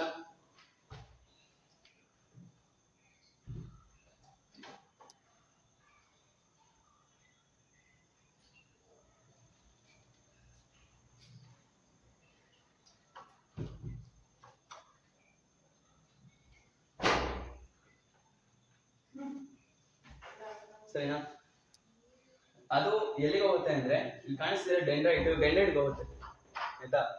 ಡೆಂಡ್ರೈಟ್ ಅಲ್ಲಿ ಏನಂದ್ರೆ ನಿಮ್ಮ ಸಿಗ್ನಲ್ ನಿಮ್ಮ ಅಮ್ಮ ಹೊಡೆದಿರ್ತಾರಲ್ಲ, ಆ ಸಿಗ್ನಲ್ ಹೋಗುತ್ತೆ ಎಲ್ಲಿಗೆ, ಡೆಂಡ್ರೈಟ್ ಹೋಗುತ್ತೆ. ಅದ್ರ ಸಿಗ್ನಲ್ ಎಲ್ಲಿಗೆ ಹೋಗುತ್ತೆ ಅಂದ್ರೆ ಕೆಮಿಕಲ್ ಎನರ್ಜಿ ಆಗಿರುತ್ತೆ. ಕೆಮಿಕಲ್ ಎನರ್ಜಿನ ಎಲೆಕ್ಟ್ರಿಕ್ ಎನರ್ಜಿ ಕನ್ವರ್ಟ್ ಮಾಡುತ್ತೆ, ಇಲ್ಲಿ electric energy chemical energy convert ಮಾಡುತ್ತೆ, ಅಲ್ಲಿ ನರ್ವ್ ಎಂಡಿಂಗ್ ಇದೇನ್ ಮಾಡುತ್ತೆ, ಎಕ್ಸನ್ ಟ್ರಾನ್ಸ್ಪೋರ್ಟ್ ಮಾಡುತ್ತೆ. ಇಷ್ಟೊಂದು ನೋಡ್ಕೊಳ್ಳಿ. ಮತ್ತೆ ಇದು ನಿಮ್ಮ ಮಾಡಲ್ ಕ್ವಶನ್ ಪೇಪರ್ ಐದು ಹೋಗುತ್ತೀರಾ, ಹೋದ ವರ್ಷ ಬಂದಿತ್ತು, ಇದೊಂಚೂರು ನೋಡ್ಕೊಳ್ಳಿ. ಈ ತರ ಬಾಕ್ಸ್ ಹಾಕ್ಬಿಟ್ಟು ಏನು ಅಂತ ಕೇಳ್ತಾರೆ. ನ್ಯೂರೋ ಮಸ್ಕ್ಯುಲರ್ ಜಂಕ್ಷನ್ ಇದು, ಓಕೆನಾ. ಅದೇನ್ ಮಾಡುತ್ತೆ, ಸ್ಪೈನಲ್ ಕಾರ್ಡ್ ಅದು ಇದೆಲ್ಲ ಬರುತ್ತೆ. ನೆಕ್ಸ್ಟ್ ರಿಫ್ಲೆಕ್ಸ್ ಆಕ್ಷನ್ ಅಂದ್ರೆ ಏನಿಲ್ಲ, ನೀವೀಗ ಒಂದು ಬಿಸಿ ಪಾತ್ರೆ ಮುಟ್ತೀರಾ, ನಿಮ್ಗೆ ಗೊತ್ತಿರಲ್ಲ, ಸಡನ್ ಆಗಿ ಕೈ ಹೇಳ್ತಿರಲ್ಲ, ಅದೇ ರಿಫ್ಲೆಕ್ಸ್ ಆಕ್ಷನ್ ಅಂದ್ರೆ ನಿಮ್ಮ ಬ್ರೈನ್ ಇದೆ. ಈಗ ನೋಡಿ, ನೀವು ನೋಡ್ಬೋದು. ಮತ್ತೆ ಇನ್ನೊಂದು ನ್ಯೂರಾನ್ ಇದೆಯಲ್ಲ, ಗ್ಯಾಪ್ ಬಿಟ್ವೀನ್ ನ್ಯೂರಾನ್ ಅಂದ್ರೆ ನ್ಯೂರಾನ್ ಮತ್ತೆ ನ್ಯೂರಾನ್ ಏನ್ ಮಾಡ್ಬೇಕು, ಸಿಗ್ನಲ್ ನ ಪಡ್ಕೋಬೇಕು, ಪಡ್ಕೊಂಡು ನಿಮ್ಮ ಬ್ರೈನ್ ಕಳಿಸ್ಬೇಕಲ್ವಾ. ಅಲ್ಲಿ ಎರಡು ನ್ಯೂರಾನ್ ಮಧ್ಯೆ ಗ್ಯಾಪ್ ಇದೆ, ಅದನ್ನ ಹೇಳ್ತೀವಿ gap between two neuron is called. ನಿಮ್ಗೆ ಗೊತ್ತಿರುತ್ತೆ, ಏನು ಹೇಳಿ ನೋಡೋಣ, ಬೇಗ ಬೇಗ ಬೇಗ. ಸೊ ಅದೇನಂತ ಕಮೆಂಟ್ ಮಾಡಿ, ಹೇಳಿ, ನನಗೂ ಗೊತ್ತದೇನು ಅಂತ. ಸೊ ಕಮೆಂಟ್ ಅಲ್ಲಿ ತಿಳಿಸಿ ಸರಿನಾ. ಇಲ್ಲಿ ಸೆನ್ಸರಿ ನ್ಯೂರಾನ್ ಅಂತ ಇದೆ, ಮೋಟರ್ ನ್ಯೂರಾನ್ ಮತ್ತೆ ಸ್ಪೈನಲ್ ಕಾರ್ಡ್ ಇಲ್ಲಿ ವರ್ಕ್ ಮಾಡುತ್ತೆ. ಯಾವುದು ಎಲ್ಲಿ ಅಂದ್ರೆ ರಿಫ್ಲೆಕ್ಸ್ ಆಕ್ಷನ್, ಓಕೆನಾ. ಅಲ್ಲಿ ಏನಾಗುತ್ತೆ ಅಂದ್ರೆ ಮುಟ್ಟಿದ ತಕ್ಷಣ ಏನಾಗುತ್ತೆ, ಕೈಯಿಂದ ಬರ್ತಲ್ವಾ, ಎಲ್ಲಿಗೆ ಹೋಗುತ್ತೆ ಅಂದ್ರೆ ಫಸ್ಟ್ ಮೇನ್ ಆಗಿ ನೀವು ಸುಟ್ಟಿದ ತಕ್ಷಣ ಎಲ್ಲಿಗೆ ಹೋಗುತ್ತೆ ಅಂದ್ರೆ ಸ್ಪೈನಲ್ ಕಾರ್ಡ್ಗೆ ಹೋಗುತ್ತೆ ಸರಿನಾ. ಅಲ್ಲಿಂದ ಎಲ್ಲಿಗೆ ಮೆಸೇಜ್ ಹೋಗುತ್ತೆ, ಬ್ರೈನ್ಗೆ ಹೋಗುತ್ತೆ. ಅಲ್ಲಿಂದ ಮತ್ತೆ ಬರುತ್ತೆ, ಬಂದು ಎಲ್ಲಿಗೆ ಹೋಗುತ್ತೆ ಅಂದ್ರೆ ಮೋಟರ್ ನ್ಯೂರಾನ್ಗೆ ಹೋಗುತ್ತೆ. ಅಲ್ಲಿ ನಿಮ್ಮ ಮಸಲ್ಸ್ ಇರುತ್ತಲ್ಲ, ಮಸಲ್ಸ್ಗೆ ಹೇಳುತ್ತೆ ಕೈಯಿಂದ ಸ್ವಲ್ಪ, ಅಷ್ಟೇ ಸಿಂಪಲ್. ಹ್ಯೂಮನ್ ಬ್ರೈನ್ಸ್ ನೋಡೋಣ. ಸೊ ಇನ್ನ ಕಮೆಂಟ್ ಮಾಡಿಲ್ಲ ಅಂತ ಅನ್ಕೊಳ್ತೀನಿ. Gap between two neurons called synapse, ಅಷ್ಟೇ, ಅದೊಂದು ನೋಡ್ಕೊಳ್ಳಿ ಸರಿನಾ. ಒಂದೇ ನಿಮಿಷ, ಈ ಬ್ರೈನ್ ಬಗ್ಗೆ ಡೀಟೇಲ್ ಎಕ್ಸ್ಪ್ಲೇನ್ ಮಾಡೋಣ ಅಂತ ಬಂದಿದ್ದೆ.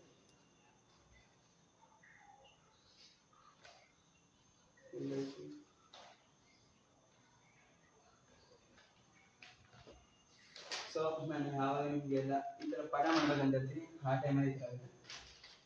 ಏನಿಲ್ಲ ಸರ್, ಅದ್ರಲ್ಲಿ ನೋಡ್ಕೊಳ್ಳಿ, ಮತ್ತೆ ಈ ಡಯಾಗ್ರಾಮ್ ನೋಡ್ಕೊಳ್ಳಿ, ಮತ್ತೆ ಇದ್ರ ಫಂಕ್ಷನ್ಸ್ ನೋಡಿ, ಅಷ್ಟೇ ಸಿಂಪಲ್.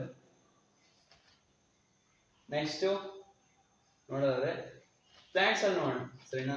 ಕೋಆರ್ಡಿನೇಷನ್ ಪ್ಲಾಂಟ್ಸ್ ಆಗಲಿ ಅನಿಮಲ್ಸ್ ಬಗ್ಗೆ ನೋಡಿದ್ವಿ. ಇದ್ರಲ್ಲಿ ಏನಂದ್ರೆ ಇದು ಗ್ರೋತ್ ಡಿಪೆಂಡೆಂಟ್ ಇಲ್ಲ, ಯಾವ ತರ ನೀವು ತಗೊಳ್ಳಿ ಸರಿನಾ. ಡಿಪೆಂಡೆಂಟ್ ಅಂತ ನಿಮ್ಗೆ ಕೊಡಕ್ ಚಾನ್ಸ್ ಇರಲ್ಲ ಸರಿನಾ. ಇಮಿಡಿಯೇಟ್ ರೆಸ್ಪಾನ್ಸ್ ಸ್ಟಿಮಲ್, ಇಲ್ಲಿ ನೀವು ಮುಟ್ಟಿದ್ರೆ ಮನಿ ಸೊಪ್ಪು ನೋಡಿರ್ಬೋದು, ಮುನಿ ಗಿಡ, ಓಕೆನಾ. ನಂಗೆ ಅಭ್ಯಾಸ ಮುಟ್ಟಿದ್ರೆ ಮುನಿ ಸೊಪ್ಪು ಅಂತ ಹೇಳಿ, ಓಕೆನಾ. ಅದನ್ನ ನಾವು ಮುಟ್ಟಿದಷ್ಟು ಏನಾಗುತ್ತೆ, ಮುದುರ್ಕೊಡುತ್ತೆ. ಲೈಕ್ ಯಾವ ತರ ಅಂದ್ರೆ, ನೀವು ಈಗ ಮ್ಯಾಥ್ಸ್ ಟೀಚರ್ ಯಾರಾದ್ರೂ ಇರ್ತಾರಲ್ವಾ, ಏನಾದ್ರು ಕ್ವಶನ್ ಕೇಳಕ್ಕೆ ನೋಡ್ತಾ ಇರ್ತಾರಲ್ವಾ, ಅವಾಗ ಏನ್ ಮಾಡ್ತೀರಿ ನೀವು, ಮುದುರ್ಕೊಡ್ತೀರಿ, ಮುಟ್ಟಿದ್ರೆ ಮುನಿ ಸೊಪ್ಪು ಆ ತರ ಸರಿನಾ. ಇದೇನ್ ಮಾಡಿದೆ ಅಂದ್ರೆ, ಇದ್ರಲ್ಲಿ ಏನಾದ್ರು ನಮ್ ಹ್ಯೂಮನ್ಸ್ ಯಾವ ತರ ರೆಸ್ಪಾನ್ಸ್ ಮತ್ತೆ ಸ್ಟಿಮ್ಯುಲೈ ಏನಾದ್ರು ಆಗುತ್ತೆ ಅಂತಂದ್ರೆ, ಸ್ಟಿಮ್ಯುಲೈ ಯಾವ್ದು ಅಂದ್ರೆ ನಾವು ಟಚ್ ಮಾಡಿದಷ್ಟು ಮುದುರ್ಕೊಳ್ತಲ್ವಾ, ಅಲ್ಲೂ ನೋಡ್ಬೋದು. ಮತ್ತೆ ಇನ್ನೊಂದೇನಂದ್ರೆ ರೆಸ್ಪಾಂಡ್ ಹೆಂಗಾಯ್ತು ಅಂದ್ರೆ, ಅಲ್ಲಿ ಸ್ಪ್ರಿಂಕ್ ಆಗುತ್ತೆ ಅಷ್ಟೇ, ವಾಟರ್ ಇದ್ದರೆ ಸ್ಪ್ರಿಂಕ್ ಆಗಿ ಒಂದೊಂದಕ್ಕೆ ಸ್ಪ್ರಿಂಕ್ ಆದಾಗ ಅದೇನಾಗುತ್ತೆ ಅಷ್ಟೇ simple. Movement due to growth ಇದನ್ನು ಕೇಳ್ತಾರೆ. ಇದರಲ್ಲಿ ಯಾವ್ಯಾವ ಇರುತ್ತೆ ಅಂದ್ರೆ ಫೋಟೋಟ್ರೋಪಿಕ್ ಫೋಟೋಟ್ರೋಪಿಕ್ ಅಥವಾ ಒಂದು ನಿಮಿಷ ನಿಮಗೋಸ್ಕರ. ಇನ್ನೊಂದು ವಾಲಂಟರಿ ಆಕ್ಷನ್, ಇನ್ವಾಲಂಟರಿ ಆಕ್ಷನ್ ಮತ್ತೆ ರಿಫ್ಲೆಕ್ಸ್ ಆಕ್ಷನ್. ರಿಫ್ಲೆಕ್ಸ್ ನೋಡೋಣ. ವಾಲಂಟರಿ ಆಕ್ಷನ್ಸ್ ಅಂದ್ರೆ ವಾಲಂಟರಿ, ನಿಮ್ಗೆ ಗೊತ್ತಾಗುತ್ತೆ, ನೀವು ಸ್ವತಃ ಮಾಡಿದ್ರೆ ಅದು ವಾಲಂಟರಿ ಆಕ್ಷನ್. ಇನ್ವಾಲಂಟರಿ ಅಂದ್ರೆ ಅದು ನಿಮ್ಮ ಬ್ರೈನ್ ಇಂದ ಕಂಟ್ರೋಲ್ ಆಗೋದು. ಮತ್ತೆ ರಿಫ್ಲೆಕ್ಸ್ ಆಕ್ಷನ್ ಅಂದ್ರೆ ಏನಾದ್ರು ಇಟ್ಟು ನಮ್ಮ ಮುಟ್ಟಿದ್ರೆ ಕೈಯಿಂದ ಆಗ್ತದೆ, ಅದು ರಿಫ್ಲೆಕ್ಸ್ ಆಕ್ಷನ್. ಸೊ ಅದನ್ನು ನೋಡ್ಕೊಳ್ಳಿ. ಇನ್ನೇನು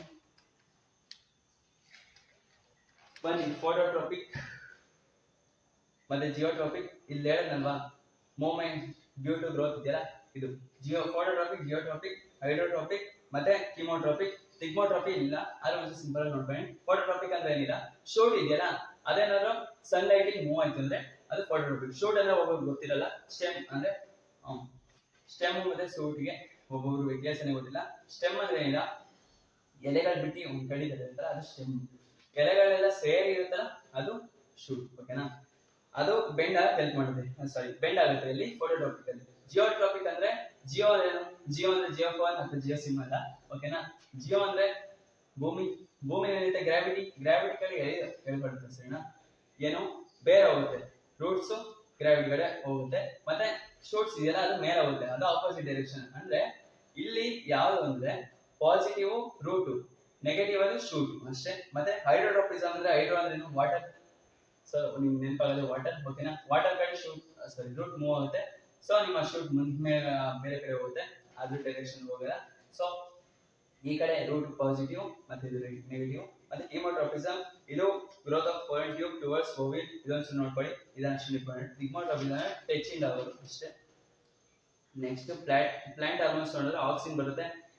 ಇದು ಎಲ್ಲಿ ಲೊಕೇಟ್ ಆಗಿರುತ್ತೆ ಅಂದ್ರೆ ಟಿಪ್ಪಲ್ ಲೊಕೇಟ್ ಆಗಿರುತ್ತೆ. ಇದೇನ್ ಮಾಡುತ್ತೆ ಅಂದ್ರೆ, ಈಗ ನಾನು ಹೇಳಿದೆ ಫೋಟೋಟ್ರೋಪಿಕ್ ಅಲ್ಲಿ ಯಾವ ತರ ಅಂದ್ರೆ ಬೆಂಡ್ ಆದಾಗ ಶೂಟು ಅದೇನಾಗುತ್ತೆ ಅಂದ್ರೆ ಇಲ್ಲಿ ಒಂಚೂರು ಬೆಂಡ್ ಅಂದ್ರೆ ಇದೇನಾದ್ರೆ ಶಾಡೋ ಹತ್ರ ಮೂವ್ ಆಗುತ್ತೆ, ಯಾವುದು ಆಕ್ಸಿನ್ ಹೆಲ್ಪ್ ಮಾಡುತ್ತೆ ಶೂಟ್ ನ. ಮತ್ತೆ ತುದಿ ಇರುತ್ತೆ ಅದನ್ನ ಈ ಕಡೆ ಬೆಂಡ್ ಮಾಡುತ್ತೆ, ಅವಾಗ ಏನಾಗುತ್ತೆ ಸನ್ಲೈಟ್ ಹತ್ರ ಮೂವ್ ಆಗೋಕೆ ಹೆಲ್ಪ್ ಮಾಡುತ್ತೆ ಇದು ಅಷ್ಟೇ. ಮತ್ತೆ ಸೆಲ್ ನ ಲಾರ್ಜ್ ಮಾಡಕ್ಕೆ ಹೆಲ್ಪ್ ಮಾಡುತ್ತೆ. ಈಗ ಬುಕ್ ಇದೆಯಲ್ವಾ, ಬುಕ್ ನಿಮ್ಗೆ ಯಾವ್ದು ಹೇಳ್ತೀನಿ ಅಂದ್ರೆ, ಈಗ ಒಂದು ಬಟ್ಟೆ ತಗೊಂಡಿರ್ತೀರಾ, ನಿಮ್ಗೆ ಕಾಣಿಸಲ್ಲ, ಏನಾದ್ರು ಹಿಂಗ್ ನಂಬ್ಕಿದ್ರೆ ಏನಾಗುತ್ತೆ, ಈಗ ನೀವು ಯಾವ್ದಾದ್ರು ಎಕ್ಸಾಂಪಲ್ ತಗೋದು ಅಂದ್ರೆ, ಈಗ ಒಂದು ಸೋಲೆಗೆ ತಗೊಂಡಿರ್ತೀರ, ಹಿಂಗ್ ಇಟ್ಕೊಂಡು ಅಂದ್ರೆ ಏನಾಗುತ್ತೆ, ಓಪನ್ ಆಗೋದು ಮುರಿದೋಗುತ್ತೆ, ಈ ಕಡೆ ಮುರಿದೋಗುತ್ತೆ, ಏನಾದ್ರು ಈ ಕಡೆ ಮುರಿದೋಗುತ್ತೆ, ನಾವು ಹಿಂಗ್ ಓಪನ್ ಮಾಡಿದ್ರೆ ಈ ಕಡೆ ಮುರಿದೋಗುತ್ತೆ ಅಷ್ಟೇ. ಅದರಲ್ಲಿ ಒಂಚೂರು ಸೆಲ್ ಒಂಚೂರು ಲಾರ್ಜ್ ಆಗಿ ಹೆಲ್ಪ್ ಮಾಡುತ್ತೆ. ಮತ್ತೆ ಗಿಬರ್ಲಿನ್ಸ್ ಏನಿಲ್ಲ, ಅದು ಗ್ರೋತ್ ಆಗಿ ಹೆಲ್ಪ್ ಮಾಡ್ತೀನಿ ಶೂಟ್ ನ ಅಥವಾ ಸ್ಟೆಮ್ ನ. ಮತ್ತೆ ಸೈಟೋಕೈನಿನ್ಸ್ ಏನಿಲ್ಲ, ಸೆಲ್ ಡಿವಿಷನ್ ಮಾಡಕ್ಕೆ ಹೆಲ್ಪ್ ಮಾಡುತ್ತೆ, ಜರ್ಮಿನೇಷನ್ ಆಫ್ ಸೀಡ್ ಮಾಡಕ್ಕೆ ಹೆಲ್ಪ್ ಮಾಡುತ್ತೆ. ಆಬ್ಸಿಸಿಕ್ ಆಸಿಡ್ ಏನಿಲ್ಲ, ಇದೇನಂದ್ರೆ ಗಿಡ ಬೆಳಿತಾನೆ ಇರುತ್ತೆ, ಒಬ್ಬ ಬೇಕಲ್ವಾ ಕಮ್ಮಿ ಮಾಡಕ್ಕೆ ಅಂತ ಕರೆಕ್ಟ್ ಆಗಿ ಇಷ್ಟ ಇದೆ ಅಂತ. ಆಬ್ಸಿಸಿಕ್ ಏನ್ ಮಾಡುತ್ತೆ ಅಂದ್ರೆ ಎಷ್ಟು ಬೇಕು ಅಷ್ಟು ಗ್ರೋತ್ ಅಷ್ಟೇ, ಅದಕ್ಕಿಂತ ಜಾಸ್ತಿ ಆಗುತ್ತೆ ಇದು ಬಿಡಲ್ಲ. ಸೊ ಹಾರ್ಮೋನ್ಸ್ ಇನ್ ಅನಿಮಲ್ಸ್ ನೋಡೋಣ. ಅಡ್ರಿನಾಲಿನ್ ಏನಿಲ್ಲ, ಅಡ್ರಿನಾಲಿನ್ ಎಲ್ಲಿರುತ್ತೆ ಅಂದ್ರೆ ಅಡ್ರಿನಾಲಿನ್ ಗ್ಲ್ಯಾಂಡ್ಸ್ ಅಲ್ಲಿ ಇರುತ್ತೆ. ಅದೇನಿಲ್ಲ, ಸಿಂಪಲ್ ಆಗಿ ನೋಡಿದ್ರೆ ನಾವು ಓಡ್ತಾ ಇರ್ತೀವಿ, ಆಗ ಓಡೋ ಟೈಮಲ್ಲಿ ಹಾರ್ಟ್ ಬೀಟ್ ಜಾಸ್ತಿ ಆಗುತ್ತೆ, ಮತ್ತೆ ನಾವು ಬೆವರ್ತಾ ಇರ್ತೀವಿ. ಅದೇಂಗೆ ಅಂದ್ರೆ ಅಡ್ರಿನಾಲಿನ್ ಇಂದ. ಅಂದ್ರೆ ನಿಮ್ಮ ಬಾಡಿಲಿ ಟೆಂಪರೇಚರ್ ಆಗಿ ಏನಾಗಿ ಹಾರ್ಟ್ ಬೀಟ್ ಆಗಲಿ ಕರೆಕ್ಟ್ ಆಗಿ ಇರ್ಬೇಕು ಆ ಟೈಮಲ್ಲಿ, ಇಲ್ಲಾಂದ್ರೆ ಹಾರ್ಟ್ ಬೀಟ್ ಆಗೋ ಚಾನ್ಸಸ್ ಇರುತ್ತೆ, ತಹಸೀಲ್ ಬೀಳೋ ಚಾನ್ಸಸ್ ಇರುತ್ತೆ. ಅಡ್ರಿನಾಲಿನ್ ಅದಕ್ಕೆ ಹೆಲ್ಪ್ ಮಾಡುತ್ತೆ. ಸೊ ಏನೋ ಆಗಲಿ ಅಂತ ಅದೊಂಚೂರು ನೋಡ್ಬೇಕು. ಥೈರಾಯ್ಡ್ ಅಂತ ನೀವು ನೆನಪಿಸ್ಬೋದು. ಥೈರಾಕ್ಸಿನ್ ಎಲ್ಲಿರುತ್ತೆ ಅಂದ್ರೆ ಥೈರಾಯ್ಡ್ ಗ್ಲ್ಯಾಂಡ್ಸ್ ಅಲ್ಲಿ ಇರುತ್ತೆ. ಮತ್ತೆ ಇದನ್ನ ಗ್ರೋತ್ ಹಾರ್ಮೋನ್ ಅಂತ ಕೂಗ್ತೀವಿ. ಇದೊಂದ್ಸಲ ನೋಡ್ಕೊಳ್ಳಿ, ಗ್ರೋತ್ ಹಾರ್ಮೋನ್ ಅಂತ ಕೂಗ್ತೀವಿ. ಯಾವ್ದನ್ನ ಥೈರಾಕ್ಸಿನ್ ಅಂದ್ರೆ ಥೈರಾಕ್ಸಿನ್ ಗ್ರೋತ್ ಹಾರ್ಮೋನ್ ಅಂತ ಕೂಗ್ತೀವಿ. ಇದು ಏನೇನ ರೆಗ್ಯುಲೇಟ್ ಮಾಡುತ್ತೆ ಅಂದ್ರೆ ಕಾರ್ಬೋಹೈಡ್ರೇಟ್ಸ್, ಪ್ರೋಟೀನ್ ಮತ್ತೆ ಫ್ಯಾಟ್ ನ ರೆಗ್ಯುಲೇಟ್ ಮಾಡುತ್ತೆ. ಮತ್ತೆ ಇದಕ್ಕೆ ಅಯೋಡಿನ್ ಇಂಪಾರ್ಟೆಂಟ್. ನೀವು ನೋಡಿರ್ಬೋದು ಸಾಲ್ಟ್ಸ್ ಅಲ್ಲೆಲ್ಲ ಅಯೋಡಿನ್ ರಿಚ್ ಅಂತ ಇರುತ್ತೆ, ಸರಿನಾ? ಅದೊಂದ್ಸಲ ನೋಡ್ಕೊಳ್ಳಿ. ಅಯೋಡಿನ್ ಇದಕ್ಕೆ ಬೇಕೇ ಬೇಕು, ಅದಕ್ಕೆ ಥೈರಾಕ್ಸಿನ್ ಹಾರ್ಮೋನ್ಗೆ ಅಯೋಡಿನ್ ಮುಖ್ಯ. ಅಯೋಡಿನ್ ಕಮ್ಮಿ ಆಯ್ತು ಅಂದ್ರೆ ಗಾಯ್ಟರ್ ಅಂತ ಒಂದು ರೋಗದಿಂದ ನರಳಬೇಕಾಗುತ್ತೆ. ಮತ್ತೆ ಇನ್ನೊಂದು ಬರೋದಾದ್ರೆ ಇಲ್ಲಿ ಬಂದ್ವಿ ಕೊನೆಗೂ ರೀಪ್ರೊಡಕ್ಟಿವ್ ಆರ್ಗನ್ ಮೇಲೆ ನೋಡೋಣ. ಮೇಲ್ ರೀಪ್ರೊಡಕ್ಟಿವ್ ಆರ್ಗನ್ ಟೆಸ್ಟಿಸ್, ಸರಿನಾ? ಅದು ಏನ್ ಮಾಡುತ್ತೆ, ಅದ್ರಲ್ಲಿ ಏನಿರುತ್ತೆ ಒಂದು ಹಾರ್ಮೋನ್, ಅದೇನಂದ್ರೆ ಟೆಸ್ಟೋಸ್ಟಿರಾನ್. ಅದೇನ್ ಪ್ರೊಡ್ಯೂಸ್ ಮಾಡುತ್ತೆ, ಸ್ಪರ್ಮ್ಸ್ ಪ್ರೊಡ್ಯೂಸ್ ಮಾಡುತ್ತೆ. ಓವಲ್ಸ್ ಇದೆಲ್ಲಿರುತ್ತೆ, ಫೀಮೇಲ್ ಇರುತ್ತೆ. ಇದು ಫೀಮೇಲ್ ರೀಪ್ರೊಡಕ್ಟಿವ್ ಆರ್ಗನ್. ಇದೇನ್ ಮಾಡುತ್ತೆ ಅಂದ್ರೆ ಇದ್ರಲ್ಲಿ ಏನಿರುತ್ತೆ ಒಂದು ಹಾರ್ಮೋನ್ ಎಸ್ಟ್ರೋಜನ್ ಅಂತ ಒಂದಿರುತ್ತೆ, ಆಕ್ಸಿಜನ್ ಅಲ್ಲ ಎಸ್ಟ್ರೋಜನ್. ಓಕೆನಾ, ಇದು ಎಗ್ನ ಪ್ರೊಡ್ಯೂಸ್ ಮಾಡುತ್ತೆ. ಇನ್ಸುಲಿನ್ ಅಂದ್ರೆ ಒಂಚೂರು ಸಿಂಪಲ್ ಆಗಿ ನೋಡ್ಕೊಳ್ಳಿ, ಸಕಾಲ್ ಇಂಪಾರ್ಟೆಂಟ್ ಕ್ವಶನ್ಸ್ ಮತ್ತೆ ರಿಪೀಟೆಡ್ ಆಗುತ್ತೆ. ಸೊ ಇನ್ಸುಲಿನ್ ಅಂದ್ರೆ ಏನಿಲ್ಲ, ನಿಮ್ಮ ಶುಗರ್ ಲೆವೆಲ್ ಏನಾದ್ರು ಕಮ್ಮಿ ಆಯ್ತು ಅಂತ ಅಂದ್ರೆ ಈಗ ಡಾಕ್ಟರ್ ಡಯಾಬಿಟಿಸ್ ಪೇಷಂಟ್ ನ ಹೇಳಿದ್ರೆ ಇನ್ಸುಲಿನ್ ಇಂಜೆಕ್ಷನ್ ತಗೋಬೇಕು ಅಂತ ಈ ಕ್ವಶನ್ ಬರೋದು. ಇನ್ಸುಲಿನ್ ಇಂಜೆಕ್ಷನ್ ತಗೋಬೇಕು ಅಂತ ಏನಕ್ಕೆ ಅಂದ್ರೆ ನಿಮ್ಮ ಶುಗರ್ ಲೆವೆಲ್ ನ ಮೇಂಟೈನ್ ಮಾಡೋಕ್ಕೋಸ್ಕರ ಇನ್ಸುಲಿನ್ ಇಂಜೆಕ್ಷನ್ ಹೇಳ್ತಾರೆ. ಮತ್ತೆ ಇದು ನಮ್ಮ ಬಾಡಿನ ಕಂಟ್ರೋಲ್ ಮಾಡುತ್ತೆ ಅಂದ್ರೆ ಹೆಲ್ಪ್ ಮಾಡುತ್ತೆ ಕರೆಕ್ಟ್ ಆಗಿರಕ್ಕೆ ಅಲ್ವಾ. ಇನ್ಸುಲಿನ್ ಅಂದ್ರೆ ಬಾಡಿ ಪ್ರೆಷರ್ ಅಂದ್ರೆ ಬ್ಲಡ್ ಪ್ರೆಷರ್, ಶುಗರ್ ಲೆವೆಲ್ ಅದೆಲ್ಲ ಕಂಟ್ರೋಲ್ ಮಾಡುತ್ತೆ. ಸೊ ಇಷ್ಟ ಆಗಿತ್ತು. ಮತ್ತೆ ಫಿಸಿಕ್ಸ್ ಯಾವುದು ಅಂದ್ರೆ ಯಾವ್ದು ಅಂತ ಹೇಳ್ಬಿಡ್ತೀನಿ ಬೇಗ. ಸೊ ನಾನು ಲೈವ್ ಕ್ಲಾಸ್ ಮಾಡೋಕ್ಕಾಗಲ್ಲ, ಯಾಕೆಂದ್ರೆ ನನ್ನ ಹತ್ರ 50 ಸಬ್ಸ್ಕ್ರೈಬ್ ಇಲ್ಲ. ನಾನು ಯಾವುದಕ್ಕೂ ಸಬ್ಸ್ಕ್ರೈಬ್ ಮಾಡಿಲ್ಲ. ನನ್ನಿಂದ ಕ್ಲಾಸ್ ಬೇಕು ಅಂದ್ರೆ ಸಬ್ಸ್ಕ್ರೈಬ್ ಮಾಡ್ಕೋಬಹುದು. ಸೊ ನಾನು ಬೇಗ ಮಾಡಬೇಕು ಅನ್ನೋಕ್ಕೋಸ್ಕರ, ಸೊ ನಿಮ್ಗೆ ಬೇಗ ಅರ್ಥ ಮಾಡೋಕ್ಕೋಸ್ಕರ ಈಗ ಸ್ಪೀಡಾಗಿ ಮಾಡ್ತಾ ಇದ್ದೀನಿ. ಸೊ ಈಗ ಕಾಣಿಸ್ತಿದೆಯಲ್ವಾ, ಇಲ್ಲಿರೋ ಪ್ರಾಬ್ಲಮ್ಸ್ ಎಲ್ಲ ನೋಡ್ಕೊಳ್ಳಿ. ಇದು ಸಖತ್ ಇಂಪಾರ್ಟೆಂಟ್ ಈ ಪ್ರಾಬ್ಲಮ್ಮು. ಮತ್ತೆ ನೀವೆಲ್ಲ ನೋಡ್ಕೊಳ್ಳಿ ಫಾರ್ಮುಲಾಸ್ನೆಲ್ಲ, ಅದು ನಿಮಗೆ ಹೆಲ್ಪ್ ಮಾಡುತ್ತೆ. ಮತ್ತೆ ಇನ್ನೊಂದು ಇಲ್ಲಿ ನೋಡ್ಬೋದು, ಆನ್ ಎಲೆಕ್ಟ್ರಿಕ್ ಸೆಲ್ಸ್ ಬಗ್ಗೆ ಸಿಂಬಲ್ಸ್ ಬಗ್ಗೆ ಕೇಳ್ತಾರೆ, ಕಾಂಪೋನೆಂಟ್ಸ್ ಮತ್ತೆ ಸೆಲ್ಸ್, ಅದೊಂಚೂರು ನೋಡ್ಕೊಳ್ಳಿ. ಓಮ್ಸ್ ಲಾ ಬಗ್ಗೆ ಕೇಳ್ತಾರೆ. ಇನ್ನೊಂದು ನೋಡೋದಾದ್ರೆ factors on which the resistance of A conductor depends, ಯಾವ್ದ್ರ ಮೇಲೆ ಡಿಪೆಂಡ್ ಆಗಿರುತ್ತೆ ಅಂತ. ಸೊ ಅದನ್ನು ನೋಡ್ಕೊಳ್ಳಿ.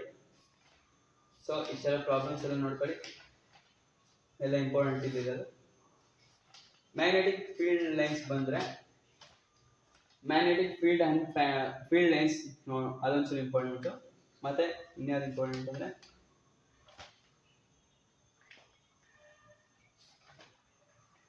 ಇಲ್ಲಿ ಕಾಣಿಸ್ತಿದೆಯಲ್ವಾ ರೈಟ್ ಹ್ಯಾಂಡ್ ಥಂಬ್ ರೂಲ್, ಅದೊಂಚೂರು ನೋಡ್ಕೊಳ್ಳಿ. ಮತ್ತೆ ಇನ್ನೊಂದು ಯಾವ್ದಂದ್ರೆ ಇದೊಂಚೂರು ನೋಡ್ಕೊಳ್ಳಿ. ಮತ್ತೆ ನೆಕ್ಸ್ಟ್ ನೋಡೋದ್ರೆ Fleming's left hand thumb rule ಅಂತ ನೋಡ್ಕೊಳ್ಳಿ. ಮತ್ತೆ ಇದೊಂದು ಸೊಲೆನಾಯ್ಡ್ ಒಂದು ಕ್ವಶನ್ ಬಂದೇ ಬರುತ್ತೆ. ಸೊ ಇಷ್ಟ ಆಗಿತ್ತು. ಸೊ ನಾನು ಬಯಾಲಜಿ ಮತ್ತೆ ಕೆಮಿಸ್ಟ್ರಿ ಡೀಟೇಲ್ ಆಗಿ ಎಕ್ಸ್ಪ್ಲೇನ್ ಮಾಡಿದ್ದೀನಿ. ಸೊ ಟೈಮ್ ಇಲ್ಲ, ಅದಕ್ಕೋಸ್ಕರ ನಾನು ಫಿಸಿಕ್ಸ್ ಎಕ್ಸ್ಪ್ಲೇನ್ ಮಾಡೋಕ್ಕಾಗಿಲ್ಲ. ಸೊ ನನ್ನ ಸೊ ಪೇಪರ್ ಬಂದಿತ್ತಾ ಇಲ್ವಾ ಅಂತ ನೀವು ಕಮೆಂಟ್ ಮಾಡಿರ್ಬೇಕು.